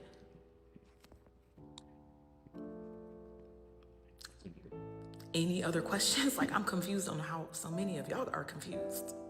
There were way too many. And you know what the issue is? It's like people don't know how to step outside of their ego and check themselves. That's all that is. They don't know how to step outside of their ego and actually check themselves.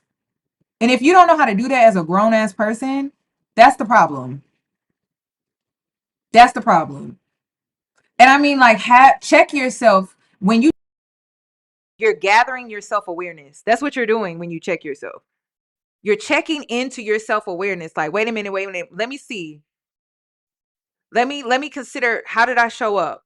Let me check in with myself. That's what it means to check yourself. You're checking in with yourself through self-awareness, and you're reevaluating what you said, what you did, how you showed up, how people responded, right? You're sitting with that and you're sitting in that. But you can't do that if you in your ego. You can't. So now she's just being exposed at this point. I mean, I don't know what else to say. Like, the only thing that she can do to come back from this is to take accountability. Like, she was wrong. That this is a huge contradiction. Layers of discourse to this new launch from Patrick Todd. This is the specific one. Like, I would have hit up Patrick, like, I would have hit up Patrick and I would have said, my mic sounds different. Does my mic sound different? Let me know. I don't know if somebody is cutting in and out.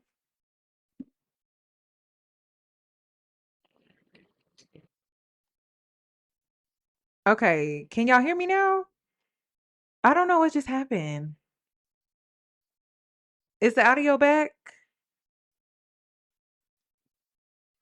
I don't lost my train of thought.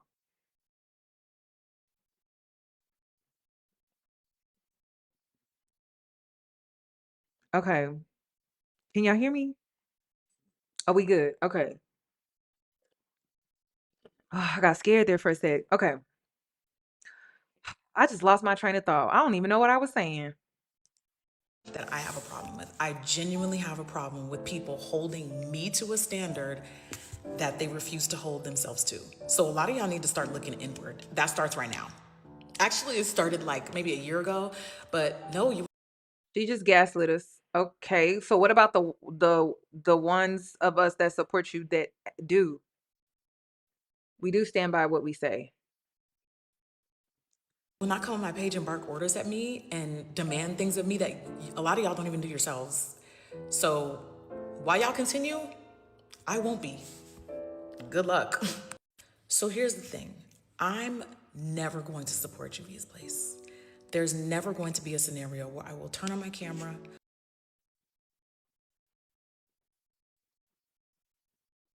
Okay, people are saying they can hear me just fine.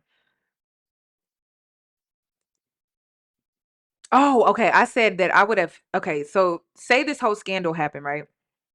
First of all, I probably would have never worked with him to begin with because of his history. But say I didn't know about the history. Okay. Say I didn't know about the history. Okay, I think they're coming in at a different time where you couldn't hear me, y'all. I think that's what that is. Okay. So this is crazy.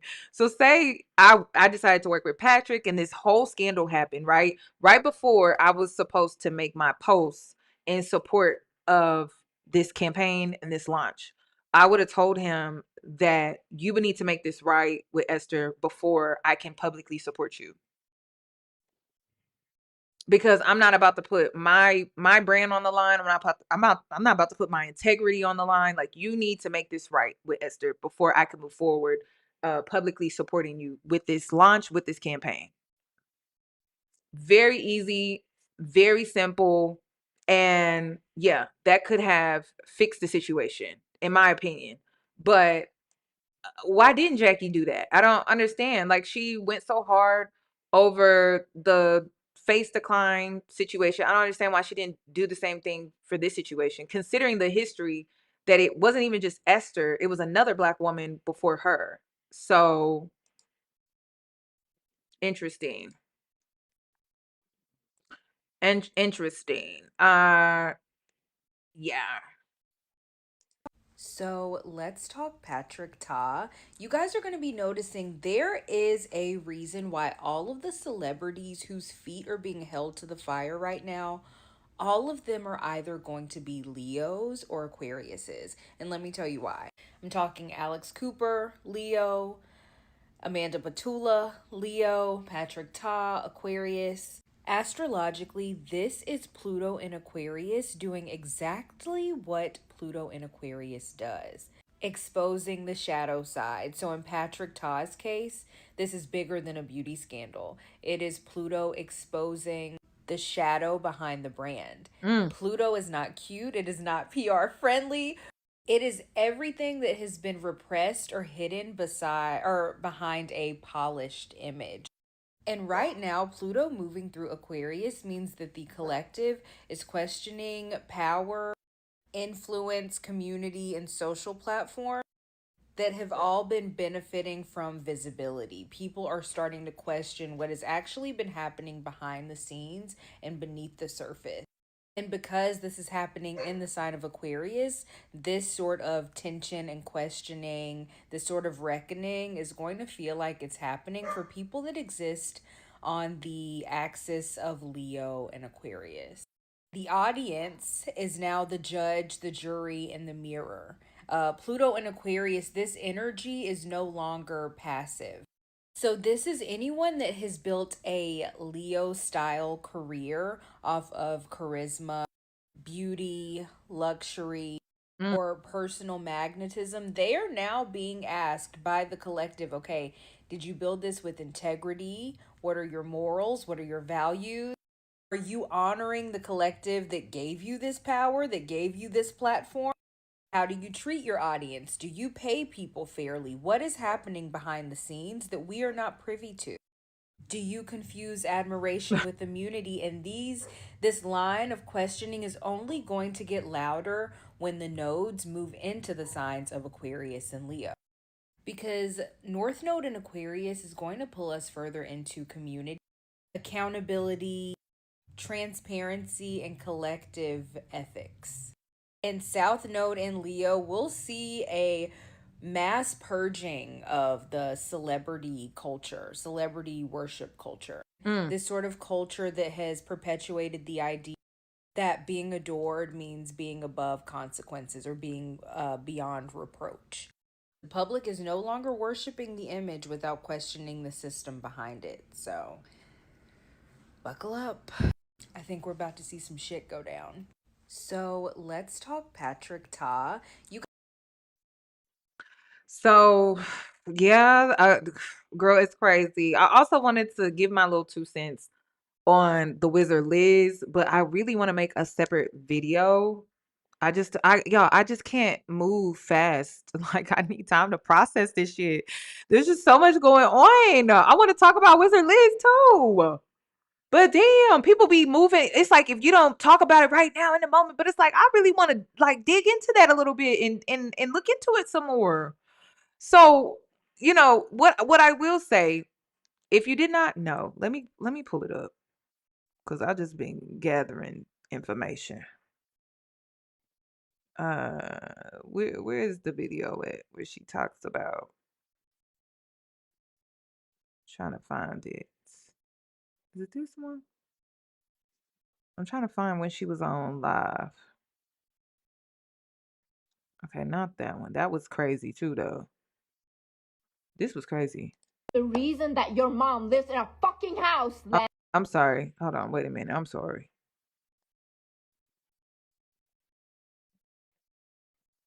No, because this was crazy. From the beginning, since my child was born, I have paid for everything. I have receipts to show. This guy has not paid for shit. The only time this person has shown interest in taking care of their child is because I had to leave and he wanted to make sure that I could not take my child. So for the past 3 weeks is the first time in my child's life that this person has decided to take care of the child. And the whole time playing mind games with me, saying that he'll come. And then I'm like, okay, can you come here? And they're like, no, come to Canada, come to London, come here. I'm not coming to whatever your family's living because it's not safe. So if some of you are not aware of who Wizard Liz is, I did a video on her, I think last year. And basically, she got pregnant by this man that she only knew within she got into a relationship with this man that she only knew within 4 weeks. And I think she tried to marry him within a very short period of time. I mean, the relationship was moving very fast. And she ended up pregnant. And basically, the whole situation from beginning to end, it contradicted everything that she's preached about on her platform. And a lot of people did not appreciate, like they didn't respect it in a sense, because you're telling us all of these things, but then you got caught up in this situation with this man. And I keep trying to tell women, but I don't think that you're listening when I say this. A lot of these girls that teach you to center money in men are going to set you up, and you're going to be in a very fucked up situation. You're going to be in a very fucked up situation because I keep trying to tell you that it's very rare. I'm not saying that these type of men don't exist, but it's not the majority. It's not. A generous man that wants to give to you and not want anything in return is rare. And it's like, this is something that women are having a hard time to swallow when it comes to the truth.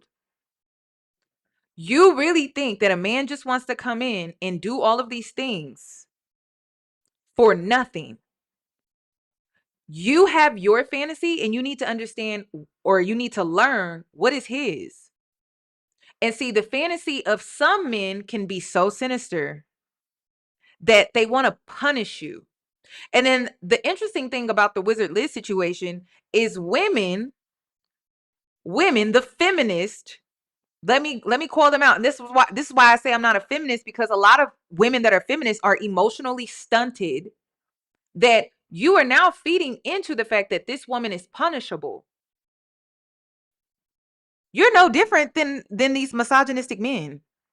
And it's because you don't have the emotional range. You only know how to be in the opposition of men to the point where you're not really sitting and looking at the position that this woman was in. And you're taking on the male-centered mindset unknowingly because you're in your emotions and you're not thinking. You're in your emotions. This is why I say feminists are emotionally stunted. You're in your emotions and you're not seeing how you're playing right into the narrative that men love. She needs to be punished. So there's no empathy. And I'm noticing that with Megan Thee Stallion. I'm noticing that with some of these women that have literally lost their lives behind a man. Ashley Janae, that was another one. Keep in mind, these women want things, nice things. They want a family. They want a home. They like luxury. It's not a crime for a woman to want nice things. It's only a crime when a man can't afford those things. So then the man feels like he is unworthy and undeserving of a woman like that. So she needs to be punished.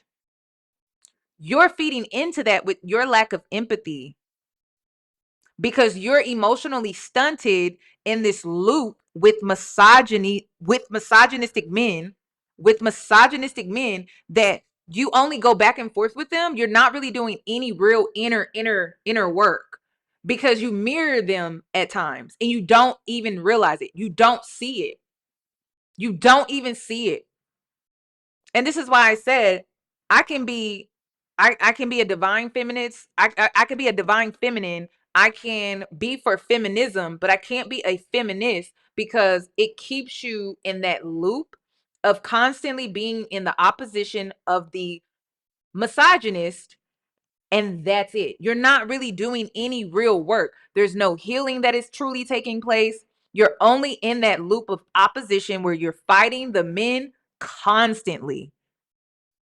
And then when a woman steps out of what you think a feminist should be, like a woman wanting to be with a man in a happy, healthy relationship with children, a nice home, a nice life, when she steps out of that feminist archetype that you want her to be in, right? So that means she shouldn't want those things.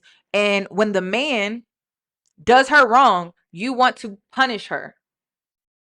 You feel like she should be punished. And this is why when I've been covering these topics of women that have lost their lives and everyone is centering the conversation about, well, she wanted this and she wanted that and she wanted all of these things. And what's wrong with that? Like, why does that make her a bad person? Why does that make her a bad person for wanting a family, wanting a nice life? What makes her a bad person when it comes to that? Unless you're taking on the ideology of men, even if it's just emotionally. Even if it's just emotionally. So your response is, well, she played herself. She got herself in a situation, yada, yada, yada. And listen, I can agree with you that there were some things that Wizard Liz did in this situation that it is crazy. Like it is. It is. And I'm not sure what really blinded her. It really sounds like he came in, he love bombed her, and the love bombing blinded her. And I know it's hard for us that have watched some of her videos go viral. It's kind of hard for us to see, like, how did that even happen?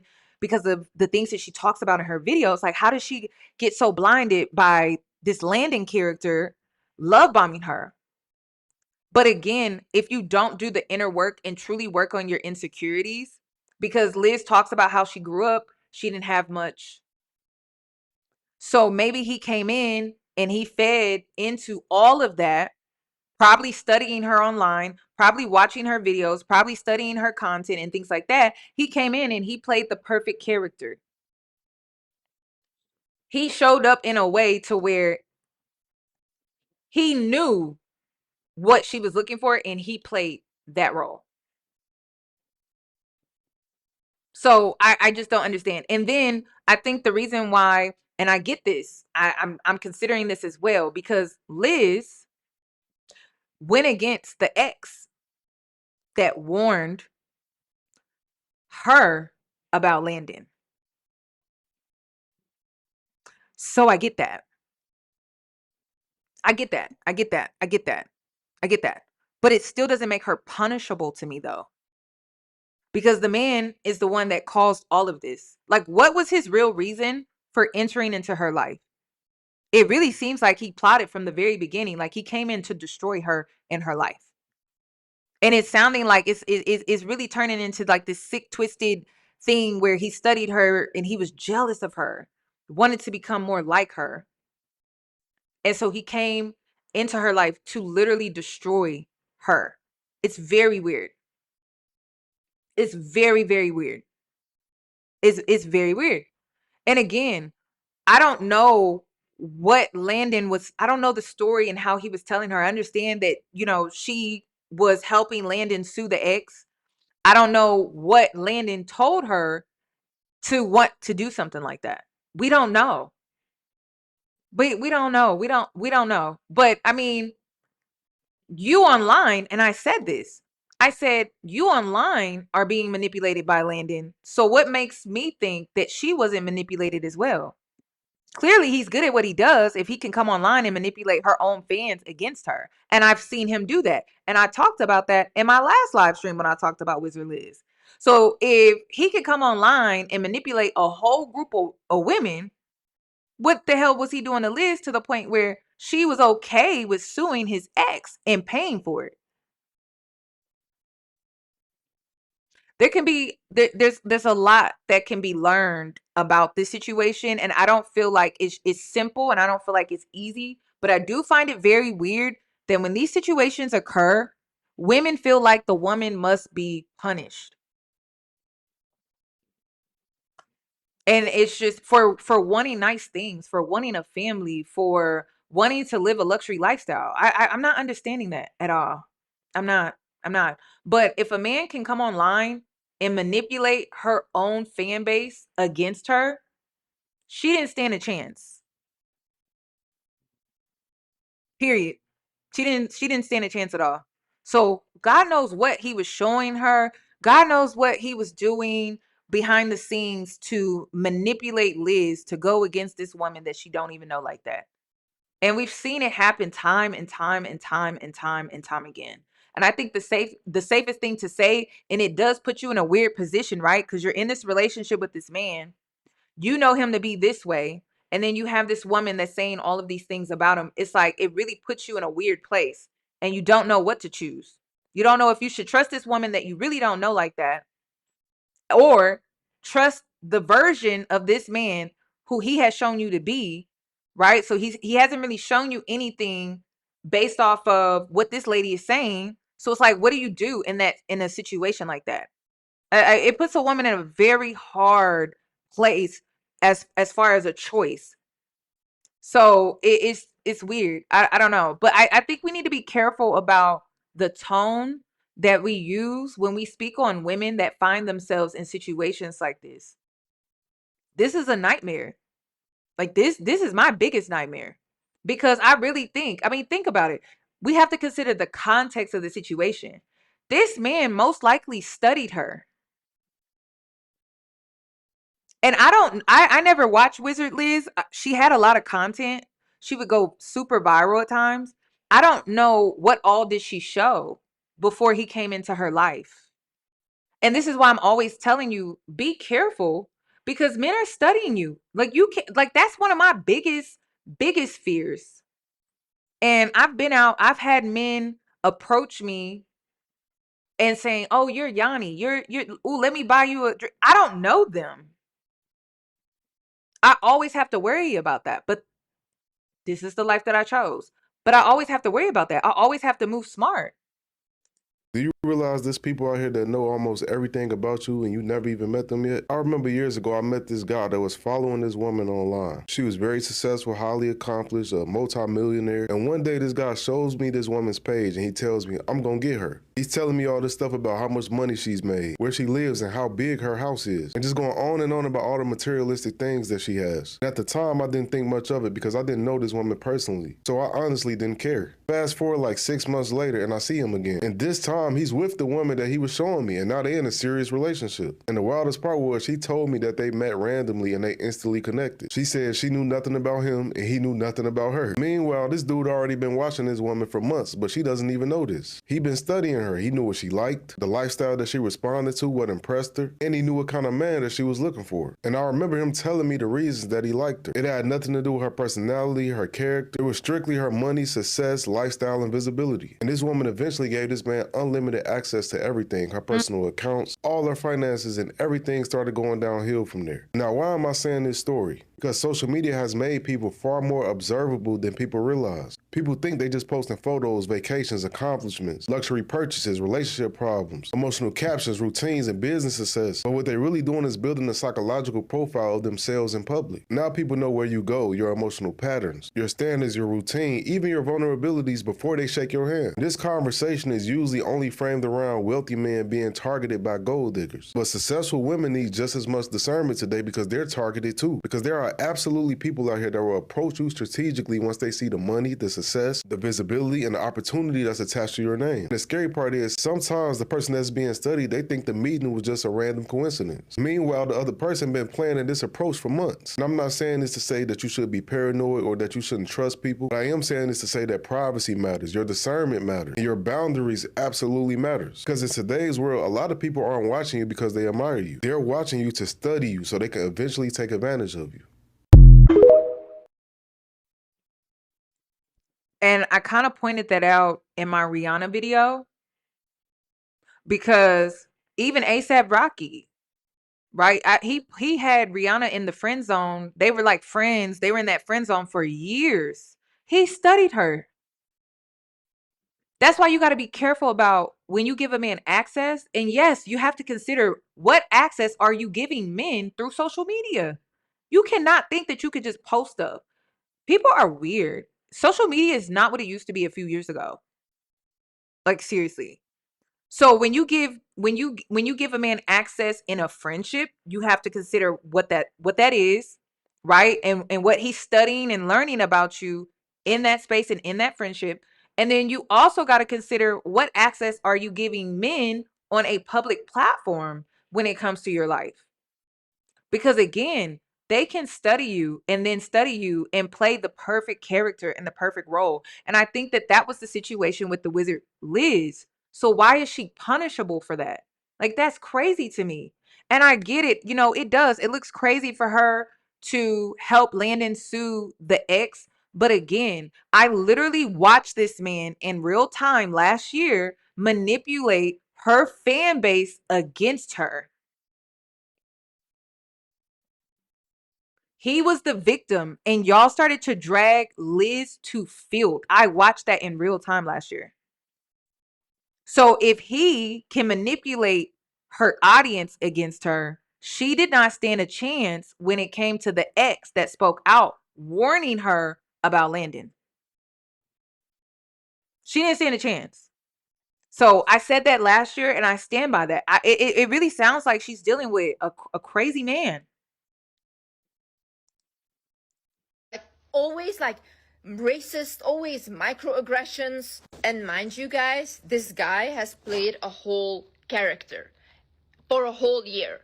Like in the beginning, he was paying for all my bills. He was buying me gifts all the time and all these things. And he was such a good guy. But that literally didn't exist. He was faking all of it. Like all of it. He faked everything. And I have to deal with this other person that I never consented to. This relationship was from the beginning non-consensual because you faked your entire personality. I never consented to getting engaged to this person. I don't know who you are. And then another thing too is I've actually had this happen to me. I've had a man play a whole character. And his friends were in on it. His mother was in on it. Played this whole character. And you're like, what the no one told me anything. No one said anything to me. This really does happen. And then my discernment is the way that it is today because of that situation. I literally sat with myself for years to process what the fuck what did I go through? What the hell did I go through? Because I had to go back to the first day that we met. I had to even consider how one time he jokingly said, I think I saw your Facebook profile one time on my it just popped up like people you may know on Facebook. And I'm like, I didn't think nothing of it at the time. Didn't think nothing of it. I had to go back to the first day that we ever met and really revisit and sit with everything that happened, because it's like everyone knew but me. Like, do you know how that feels? Like everyone knows who this guy really is but me, and no one tells me about it. Until this day, I'm stalked on social media. I have been talking about this for years, and it's like, I don't think y'all are really taking me serious sometimes when I say I am literally being stalked. I'm being stalked by people I've never met. I've never had a conversation with. They don't know me. They only know the story that he has told them. So if you've never been through something like this, like, to say that the woman is punishable because she should have known, when this man literally came in and played like this character. And this is why I'm always telling you, the perfect guy, the nice guy, is not real. Men don't love in the way that we grew up seeing in movies, in entertainment. All of that stuff is fake. A man, and that's the thing. That's why I'm always saying, when you choose a man, the first thing you need to look for is not the love bombing, is does he have integrity? What's his substance? What's in here? Because it really does start with that. It really does. There's nothing else to talk about after that. You will never be safe with that man at all. You got to find out, who is he for real though? I see how he's presenting himself, but who is he for real though? Women want to rush the process of getting to know these men, and it's literally putting you at a disadvantage. You are playing yourself at that point. Slow down. Take your time. And it should be a red flag that when a man comes in super fast, but see, a lot of us grew up thinking that we would experience that whirlwind romance where a man just comes in and sweeps us off our feet. That's not real. That's not real. That's what you were groomed to believe. It lets your defenses down. That's programming. So you think when a man comes in and he's treating you a certain type of way, Klay Thompson, you give in to that, right? Because this is what they told you would happen. A man would come in and sweep you off your feet. And so when you think it's happening, but you're not realizing that this man is playing a character. We watched Klay Thompson play a character to Megan Thee Stallion, yet Wizard Liz should be punishable. Even some people think Megan Thee Stallion should be punishable. When does it ever stop? So a lot of us grew up on that romance, that fairy tale, that, oh, a man is gonna come in and sweep us off our feet, and we can let our guard down, and this man is someone that we can trust, and we can be vulnerable with, and we can be safe with. But y'all, it's a lie. It's a lie. It doesn't happen like that. It certainly doesn't happen fast like that. It doesn't. It should always be a red flag if a man comes in super fast, wanting to move things super fast. That should be a red flag. That should be a red flag. So this whole situation with the Wizard Liz is really, really messed up. And I know this is just my opinion, right? So Landon has this baby, has her son, because of, she doesn't have a green card. And so she had to go back to her home country. The baby had to stay in the States.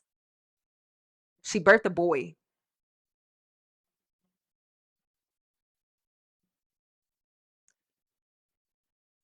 I would flip this whole thing. I would flip it on its head, and I would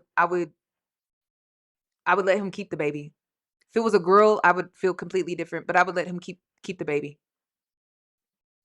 I would work it out with my lawyer that I would get sent pictures periodically. Every year on the baby's birthday, I will write in a journal that I will gift him when he comes to find me, and I will document what I'm experiencing with legal documentation. I will document everything.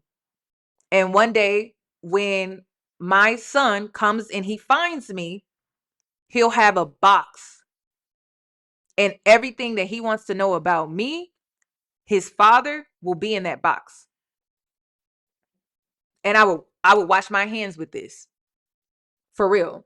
Because I'm not about to go through hell with a man for 18 years or however long. Like, no, because he's now, and that's the thing, when a man impregnates you fast, that's also a red flag.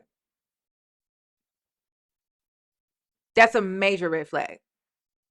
So he's gonna use their son and try to manipulate her and control her. And that's what I'm saying. When men come in and, they want to give you things and things like that, the men that are so open and fast in that energy tend to use their wallets as a means of control.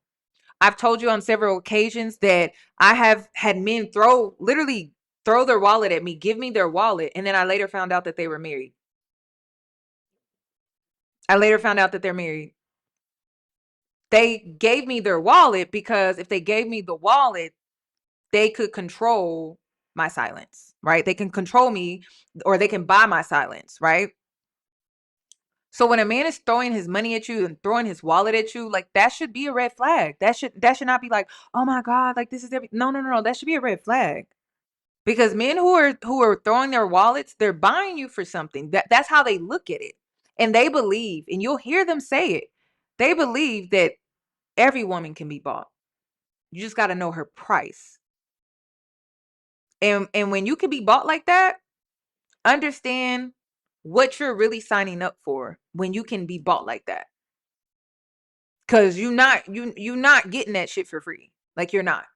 Because the men that are eager to sign up for it and to throw their wallet, and they're super fast when it comes to investing into you, it's truly about control. A man that takes his time, gets to know you, slowly starts to invest into you is better than a man coming in and he's just throwing his money at you. That's a red flag. That's a red flag. And then I'm also seeing there's another content creator. She's talking about her husband. I'm not going to say no names, but she's talking about her husband on this platform basically reeled her in, buying her all of these things, taking her to Dubai and all of this stuff, but he was very stingy. So he baited her with all the gifts and luxuries, and she's just like, oh, okay, oh, and then he switched and put her through hell. And one thing that I will say about Wizard Liz and that other content creator is that they are in their ego when it comes to this man doing things. They want to post it to social media. They want to say, look at what this man is doing for me. And you got to know when to step out of your ego as a woman and make sure that it's not playing you. Because I have consistently seen women allow a man to buy gifts to post to Instagram, and the whole time they're creating a cage for themselves. They're creating a cage. Because this man is doing for you, you're posting it to social media, you're curating this image, and now you're trapped. You're in this cage behind the image that you curated on your Instagram. So when he decides to no longer do that, now you're trapped in this cage to keep up the image that you originally curated and put out there. And now you're suffering in silence, and nobody knows. No one knows. And in some cases, it may not be just people online don't know, but sometimes your friends don't know. Because you told him, yeah, girl, he do this for me, he do that for me. And so you're still in your ego. You're not even telling your friends what's really going on. Everything is just fake. Everything is just performative. Everything. So I see that a lot. And again, that has to do with the ego. I talk about it all the time. That has to do with the ego. That has to do with the ego. And then when it comes to your persona is backed up by the ego. So when you are in your ego, more than you're in your authenticity in the center when it comes to self, you're so focused on the persona and how you're presenting yourself to the outer world. You know what this man is doing? Running circles around you, playing in your face and getting what he wants. And then self, outside of the persona that you're presenting to the outer world, outside of your ego, self is suffering. Self is suffering because now you've placed yourself in a position where you must self-abandon. And in this self-abandonment, you must suffer. That's what that is. And that's what women are consistently doing.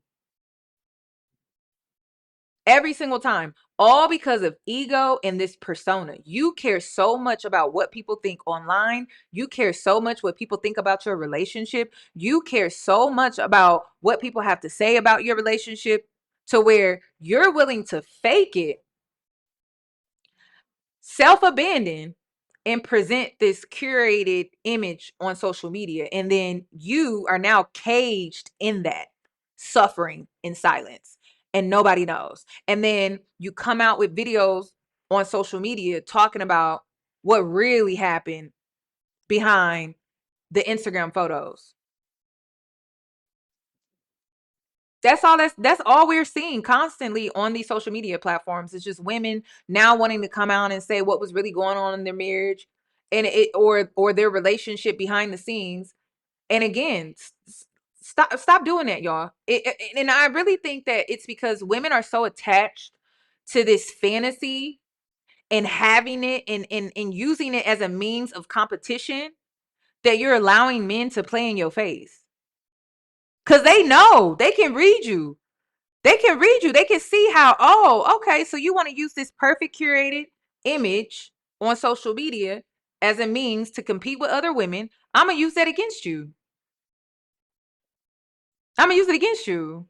I'm going to abuse you with it. You don't think men can see that? They can see that. They can see right through that shit. And they already know how they're going to capitalize. They already know how they're going to take advantage of that. They already know how they're going to use that against you.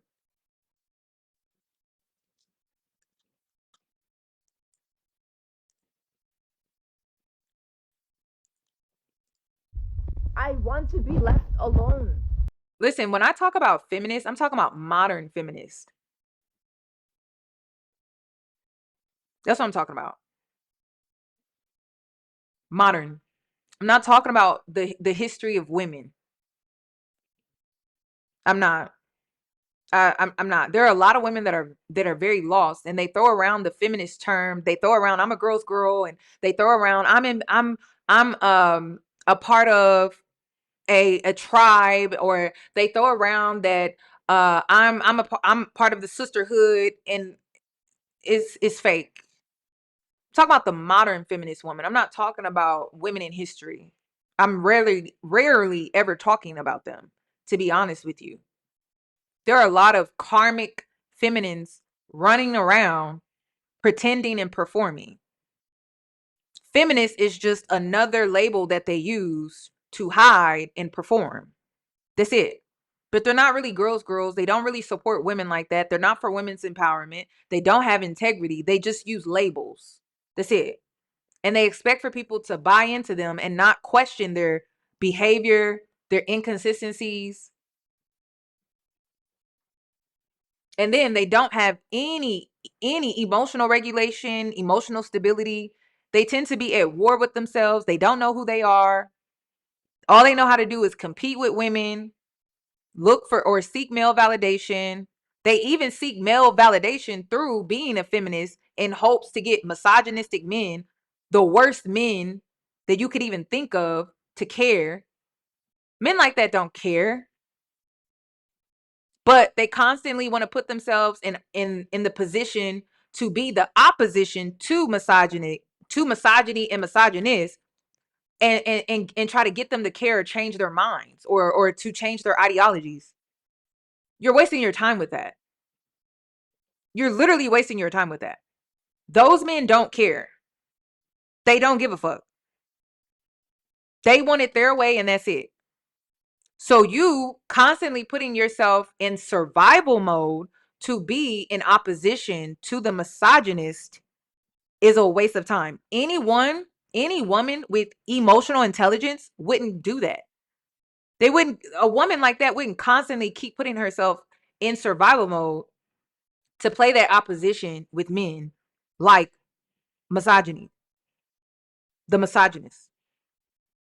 Why would she do that? She would be smarter than that. And that's what I'm saying. Women can be emotionally stunted. Because when you're not, you have the intelligence to rise above situations like that.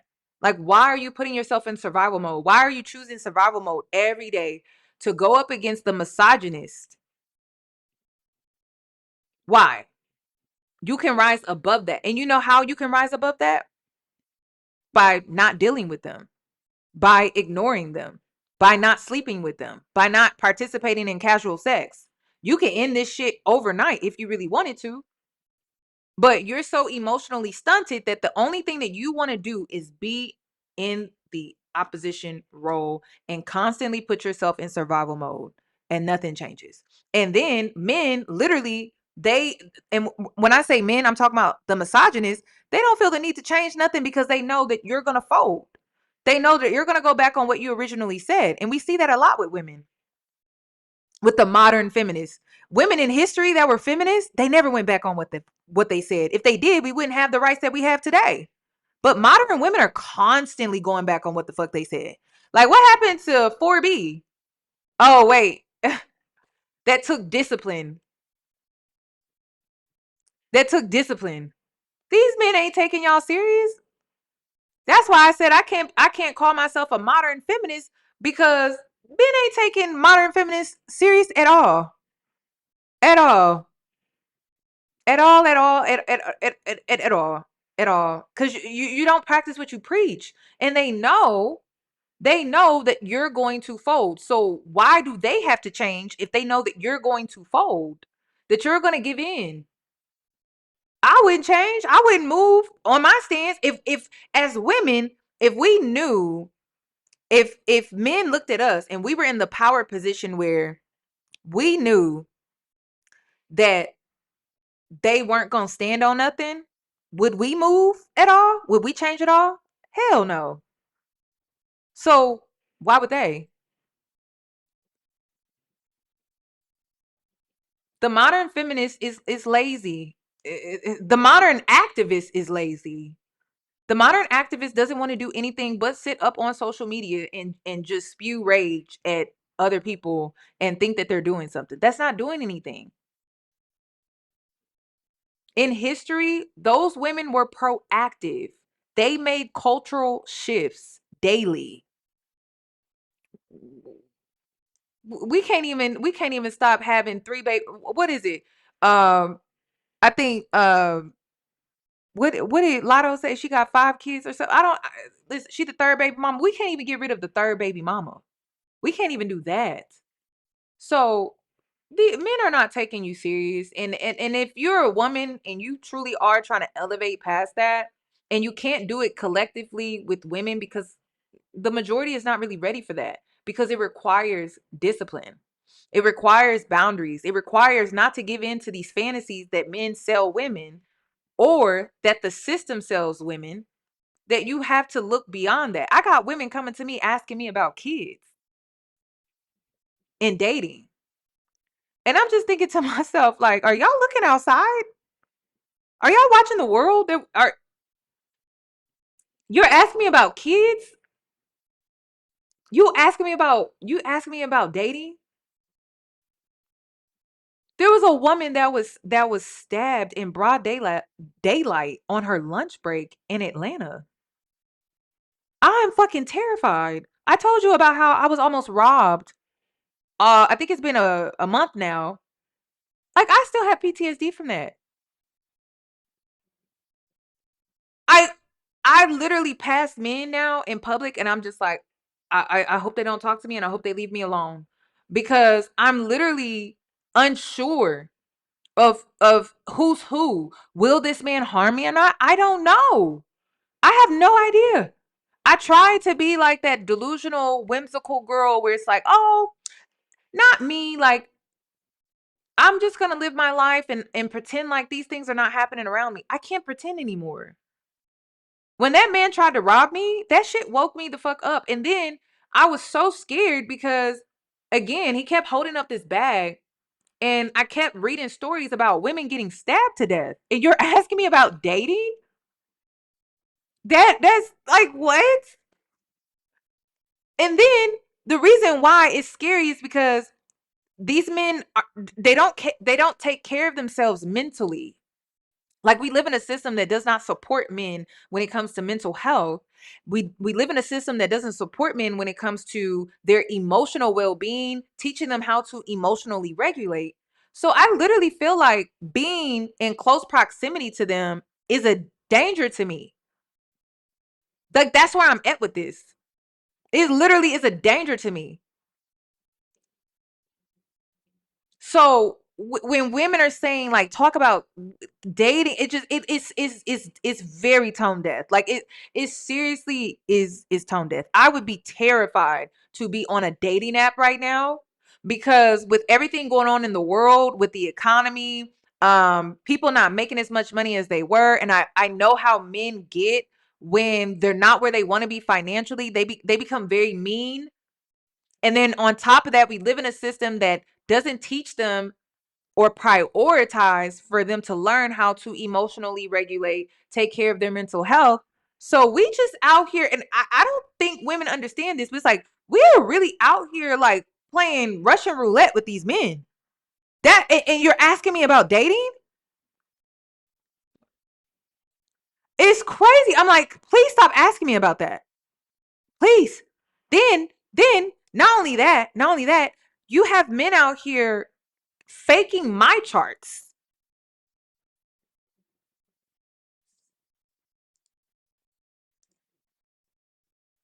Let me see if I can find that. Faking my charts in Facebook groups.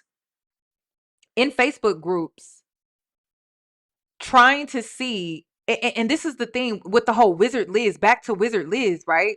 He played the perfect character, right? You have men out here in private Facebook groups creating fake my charts.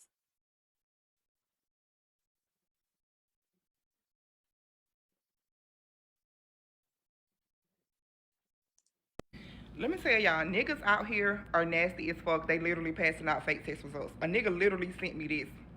Like, I'm so fucking offended because, bitch, ain't nowhere you ever thought I was a fucking dummy that I was gonna fall for this.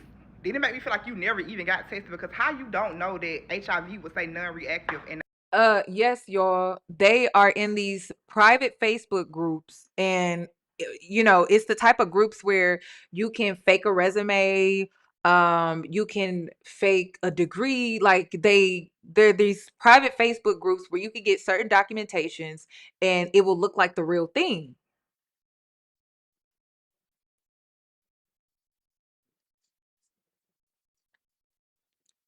And I got women asking me about dating. I'm like, well, are you watching what's going on outside? Like, girl, like, this is scary. This is scary. So not only are we playing Russian roulette when it comes to a man, and is he emotionally and mentally stable or not, and is my life in fucking danger, but also these men are out here getting fake my charts and faking STD tests. Like, are you serious right now? I'm sitting the fuck down somewhere. So now you have to play Russian roulette when it comes to their my charts? That's on, like, yeah, no. not negative. Then the shit ain't even lined up. You didn't even put no fucking effort into it, you lazy bitch. Then I'm tell you how else what he did. I'm scratching out the information because I'm giving you the benefit of the doubt that you at least edited, like, and put your real numbers in here. I go find a document on Google, bitch. It's the same exact fucking numbers that's on Google. So you didn't even have the fucking decency to try to put no effort into the fucking lie. Like, bitch. Then when I told him I know this shit fake, you don't even have a LabCorp account. I ain't gonna tell y'all how I know that, cause I ain't gonna tell myself. But you don't even have a fucking account with these people. You don't even have fucking drug tests on file, bitch. I literally had to argue back and forth with this nigga for an hour before he's like, oh, I ain't gonna lie, I did just send you them because I ain't want you to be mad at me, but I really was gonna go get tested this weekend. So the bitch was like, I really do have an appointment set up for CVS to go get tested. Okay, cool. So a few days passed by on that. So I'm like, okay, what the CVS results said? He's like, oh, they saying that I got to pay again. I got to pay LabCorp. I don't have the results yet. Yo, who in their right mind wants to go through all of this? Seriously, for a man? Listen, I don't even like men. I don't like men like that. I'm sorry, and I'm not gay, but I don't like men enough to put myself through all of this stress.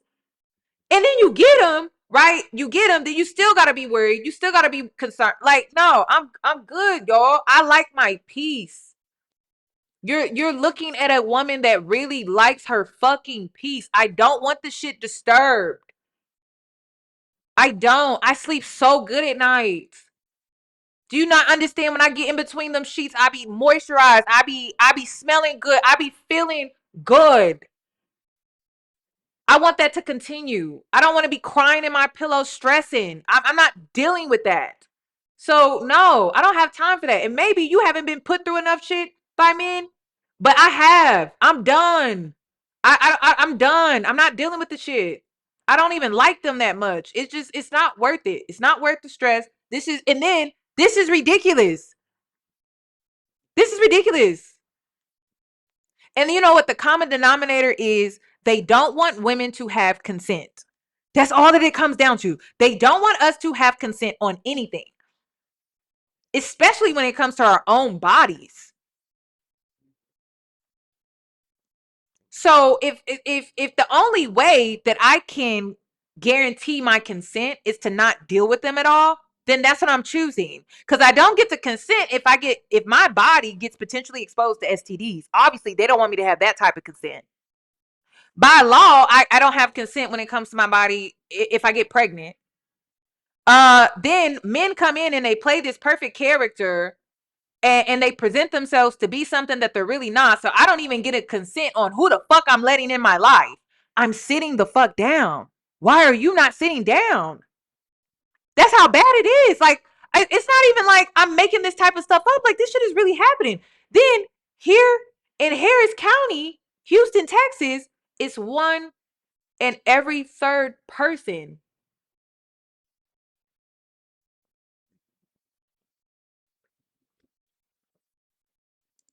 I care about my life, y'all. Like, I care about myself. I don't know what else to say. I care about my life. I care about my peace. I care about my happiness. Like, I've worked so hard to be a sane woman that's not crashing out. I have gone through so much in my life and it doesn't look like it. And I want it to stay that way. And the only way I can guarantee that is I have my consent when I'm not putting myself out here in the middle of what the fuck this shit is. I don't know what timeline we're on, but this is not a timeline that I signed up for when it comes to dating and men and children. Like, I didn't sign up for this. I didn't sign up for gas. I go to the gas station. I don't even smell the fumes that gas used to have. Like, I'm not smelling that at the gas tank anymore. And I'm just like, what happened to that? The grocery prices. Then I just learned about baby carrots and how poisonous they are. Baby carrots are poisonous. Jim Crow is back in 2026 like it never left. And you're asking me about men in dating? And this is why I'm like, this is psychological. This has to be psychological for women because it's just like, girl, not even whining down us like that. We can't even get a rom-com movie. And you're still on that? Y'all, I think the whole fantasy of the white picket fence and all of that type of stuff, I think that shit died back in 2019, 2020. It's just been slowly unraveling. I feel like we're at the point where I don't think that any of that was ever real. It's just, ugh. And then these men are acting like sassy toddlers. They're acting like sassy toddlers, y'all. They popping their neck, they popping their tongue, and I'm just like, oh my God, I didn't sign up for this. I didn't sign up for it. I didn't sign up for it. So, and then it's being confirmed through scientific research that these men are becoming more feminine because of the chemicals and things that they're being exposed to. Like plastics, the fact that they're spraying us down with chemicals in the air, with the chemical trails, the food in our chemicals and everything. So like, ladies, we're not delusional when we say that they're sassy, because the food, the chemicals, everything that they're being exposed to is making them very sassy. So it's like, girl, it's like when women come to me, I'm like, girl, what do you want me to tell you, sis? Like, I don't know what to tell you. I really don't, because I've never lived through anything like this. No woman has really ever lived through anything like this. We're living through historical times. So I'm like, girl, I don't have the answer, and I'm not risking it to find the answer. So, if you want to risk it to find the answer, then by all means. But they're faking my charts. I ain't gonna tell y'all what I did, but bitch, you don't even have an account with CVS. And this is another thing. We don't know who is who. We don't know who's who, because men don't hold other men accountable. So we literally don't know who is who. So you're playing Russian roulette with your life. You're literally playing Russian roulette with your life, y'all. We do not know who's who. We don't. We have no idea. You're literally walking down the street. You don't know who that man is and what he's capable of. Like, that's how I'm looking at men now, because I don't know who is who. I don't know who is who. So don't try to make it seem like this is an all man thing. It's not. It's just like, I don't know who's who. Do you know who's who? Let me know. You have not been to them folks in 5 fucking years. That's I'm crazy. gonna get to the bottom of some shit. Cause bitch, what? These niggas ain't getting tested, y'all. If they cannot go put, if you can't sit next to them and see them log into their account, ain't no fucking screenshots, ain't no paper printout, none of that shit. You really need to be with the nigga, cause I don't even trust niggas, bitch. You might got some motherfucking urine in your goddamn pocket. Who blood that was that you gave them folks? Cause these niggas like, it's. And then, y'all, I'm seeing a pattern, because it through scientific research, it's coming out that these men are, their testosterone levels are lowering, which is making them more, emotional. They're not good with their emotions. So what's that? They're not good with their emotions. They don't handle emotions well. So you reject a man, that could be your life. You ignore a man, that could be your life. You can mind your business, that could be your life. It's scary out here, y'all. Be careful for real. Let me tell y'all, niggas out here are nasty as fuck. They literally passing out fake test results. I couldn't believe that. I was like, yeah, that's why, yeah. When y'all come to me with that type of stuff, I just be like, no, no, and then we're not lonely. We are now in the female loneliness epidemic age. A lot of women live boring lives and are more lonely than you think. Oh dear, where do we begin with this one? Stay with me on this one, because there's a lot that he said, and I'm going to reply to each bit individually. The irony of a man talking about women being lonely, as if for some reason that bothers you as a man, is quite interesting to me, because if women are lonely or they want to be alone, that's up to them. But for some reason that's concerning you. But then there's quite a lot of things that you say which would demonstrate that women being alone or being lonely, in comparison to being with men, is actually the best thing for them. You might say, well, they have a lot of guys in their DMs all the time. But most, if not all of those guys in their DMs, they just want to have sex with them. Because by your logic, if every man in a woman's DM is only messaging them because they want to have sex with them, then technically what you're saying is that men only see women as objects. Men are only messaging them because they want to be with them for their body. Men only want to be with them for their own schmexual gratification.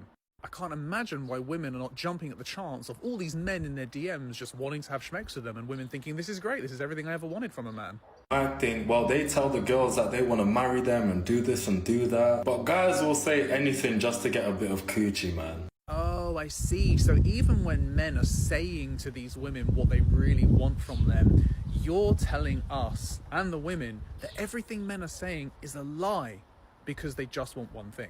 So at the moment, we've got women are lonely and men are messaging them because they just want to have schmex with them, and they're also lying to them at the same time. Well, so far, men seem like a great catch for all women out there. And the reason as to why there's a female loneliness epidemic is because of feminism. That scam turned women into the very men they wanted. And there's the final piece of the puzzle, the jealousy. You don't like the fact that women have choice, and they're choosing to not be. And y'all, if you really look at the pattern of everything that men have been doing lately, they don't want us to have consent. They don't want us to give consent. So it's the consistent thing. It doesn't matter if you look at it at the law level within the judicial system, or you look at the social and cultural level, the psychological level. I mean, they don't want us to give them consent. They just want control. Like, that's it. Like, that's all that is they just want full range. They want control, and that's it. With men. Imagine trying to convince women that feminism is the reason why women are lonely, when the things you said prior to that was that men only want them for their bodies and that men always lie to them. It's almost as if the biggest scam is men's behavior. But no, we don't want to take accountability for men's behavior. We want to just ensure that women always listen to men, because men are the ones who have always dictated what happens in society, right? Oh wait, feminism is a solution to the problems that men created, but you don't like it because you're part of the problem. We are now in the female loneliness epidemic age. And then this is crazy too. But sisters, understand that this is the game. I'm gonna tell you everything just to get the cookie. No, the cookie.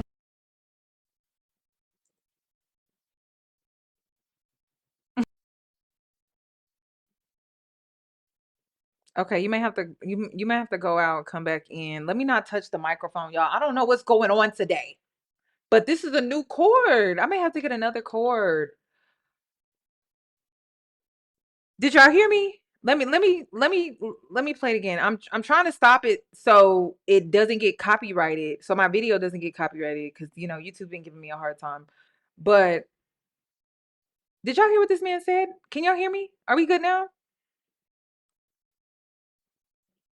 There's a delay.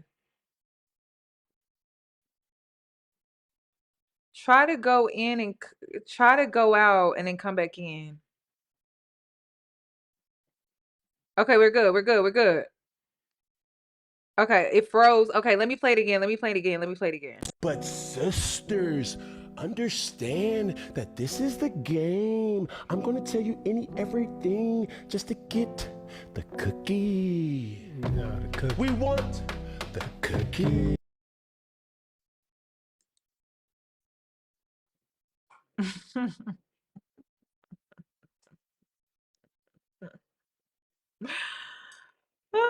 Oh shoot, I got this. Why I don't be responding to none of my DMs. This is exactly why.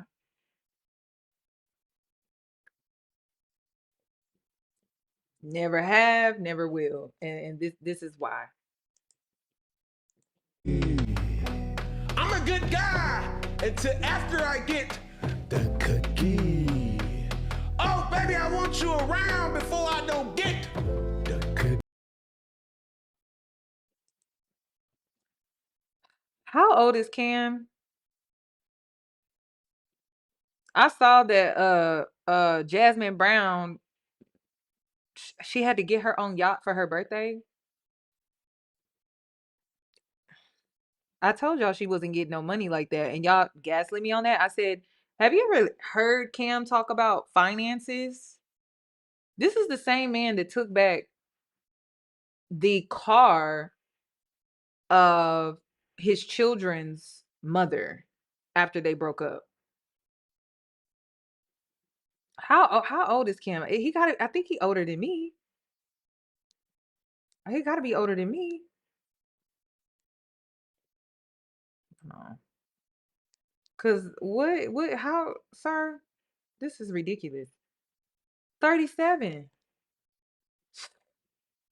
Baby, we love you, but we adore you more when we get the cookie. But sisters, understand. But we're lonely. Y'all, that's all I wanted to say. Make sure y'all get those likes up for my Heather Sanders video, or my recent Heather Sanders video, so I can drop part 2. Help me out. Help me out. Help me out. That's all I have for this video. Thank you for watching. Thank you for joining. If you're on Patreon, the Heather Sanders part 2 video is already up and available if you want to go and watch it. But yeah, wasn't that weird? Yeah, Cam is very, very strange. It's not shocking, but you know, men are always like, choose better, but then they literally, he said that they'll play the perfect character. We want the cookie. I'm a good guy until after I get the cookie. Oh, baby, I want you around before I don't get the cookie. This is my opinion. I'm free to state my opinion anytime I like, right? Thank you. I don't want you to feel like that, but yeah, feel like that.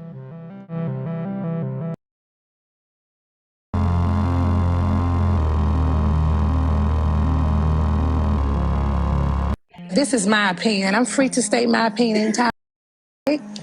Thank you. I don't want you to feel like that, but yeah, feel like that.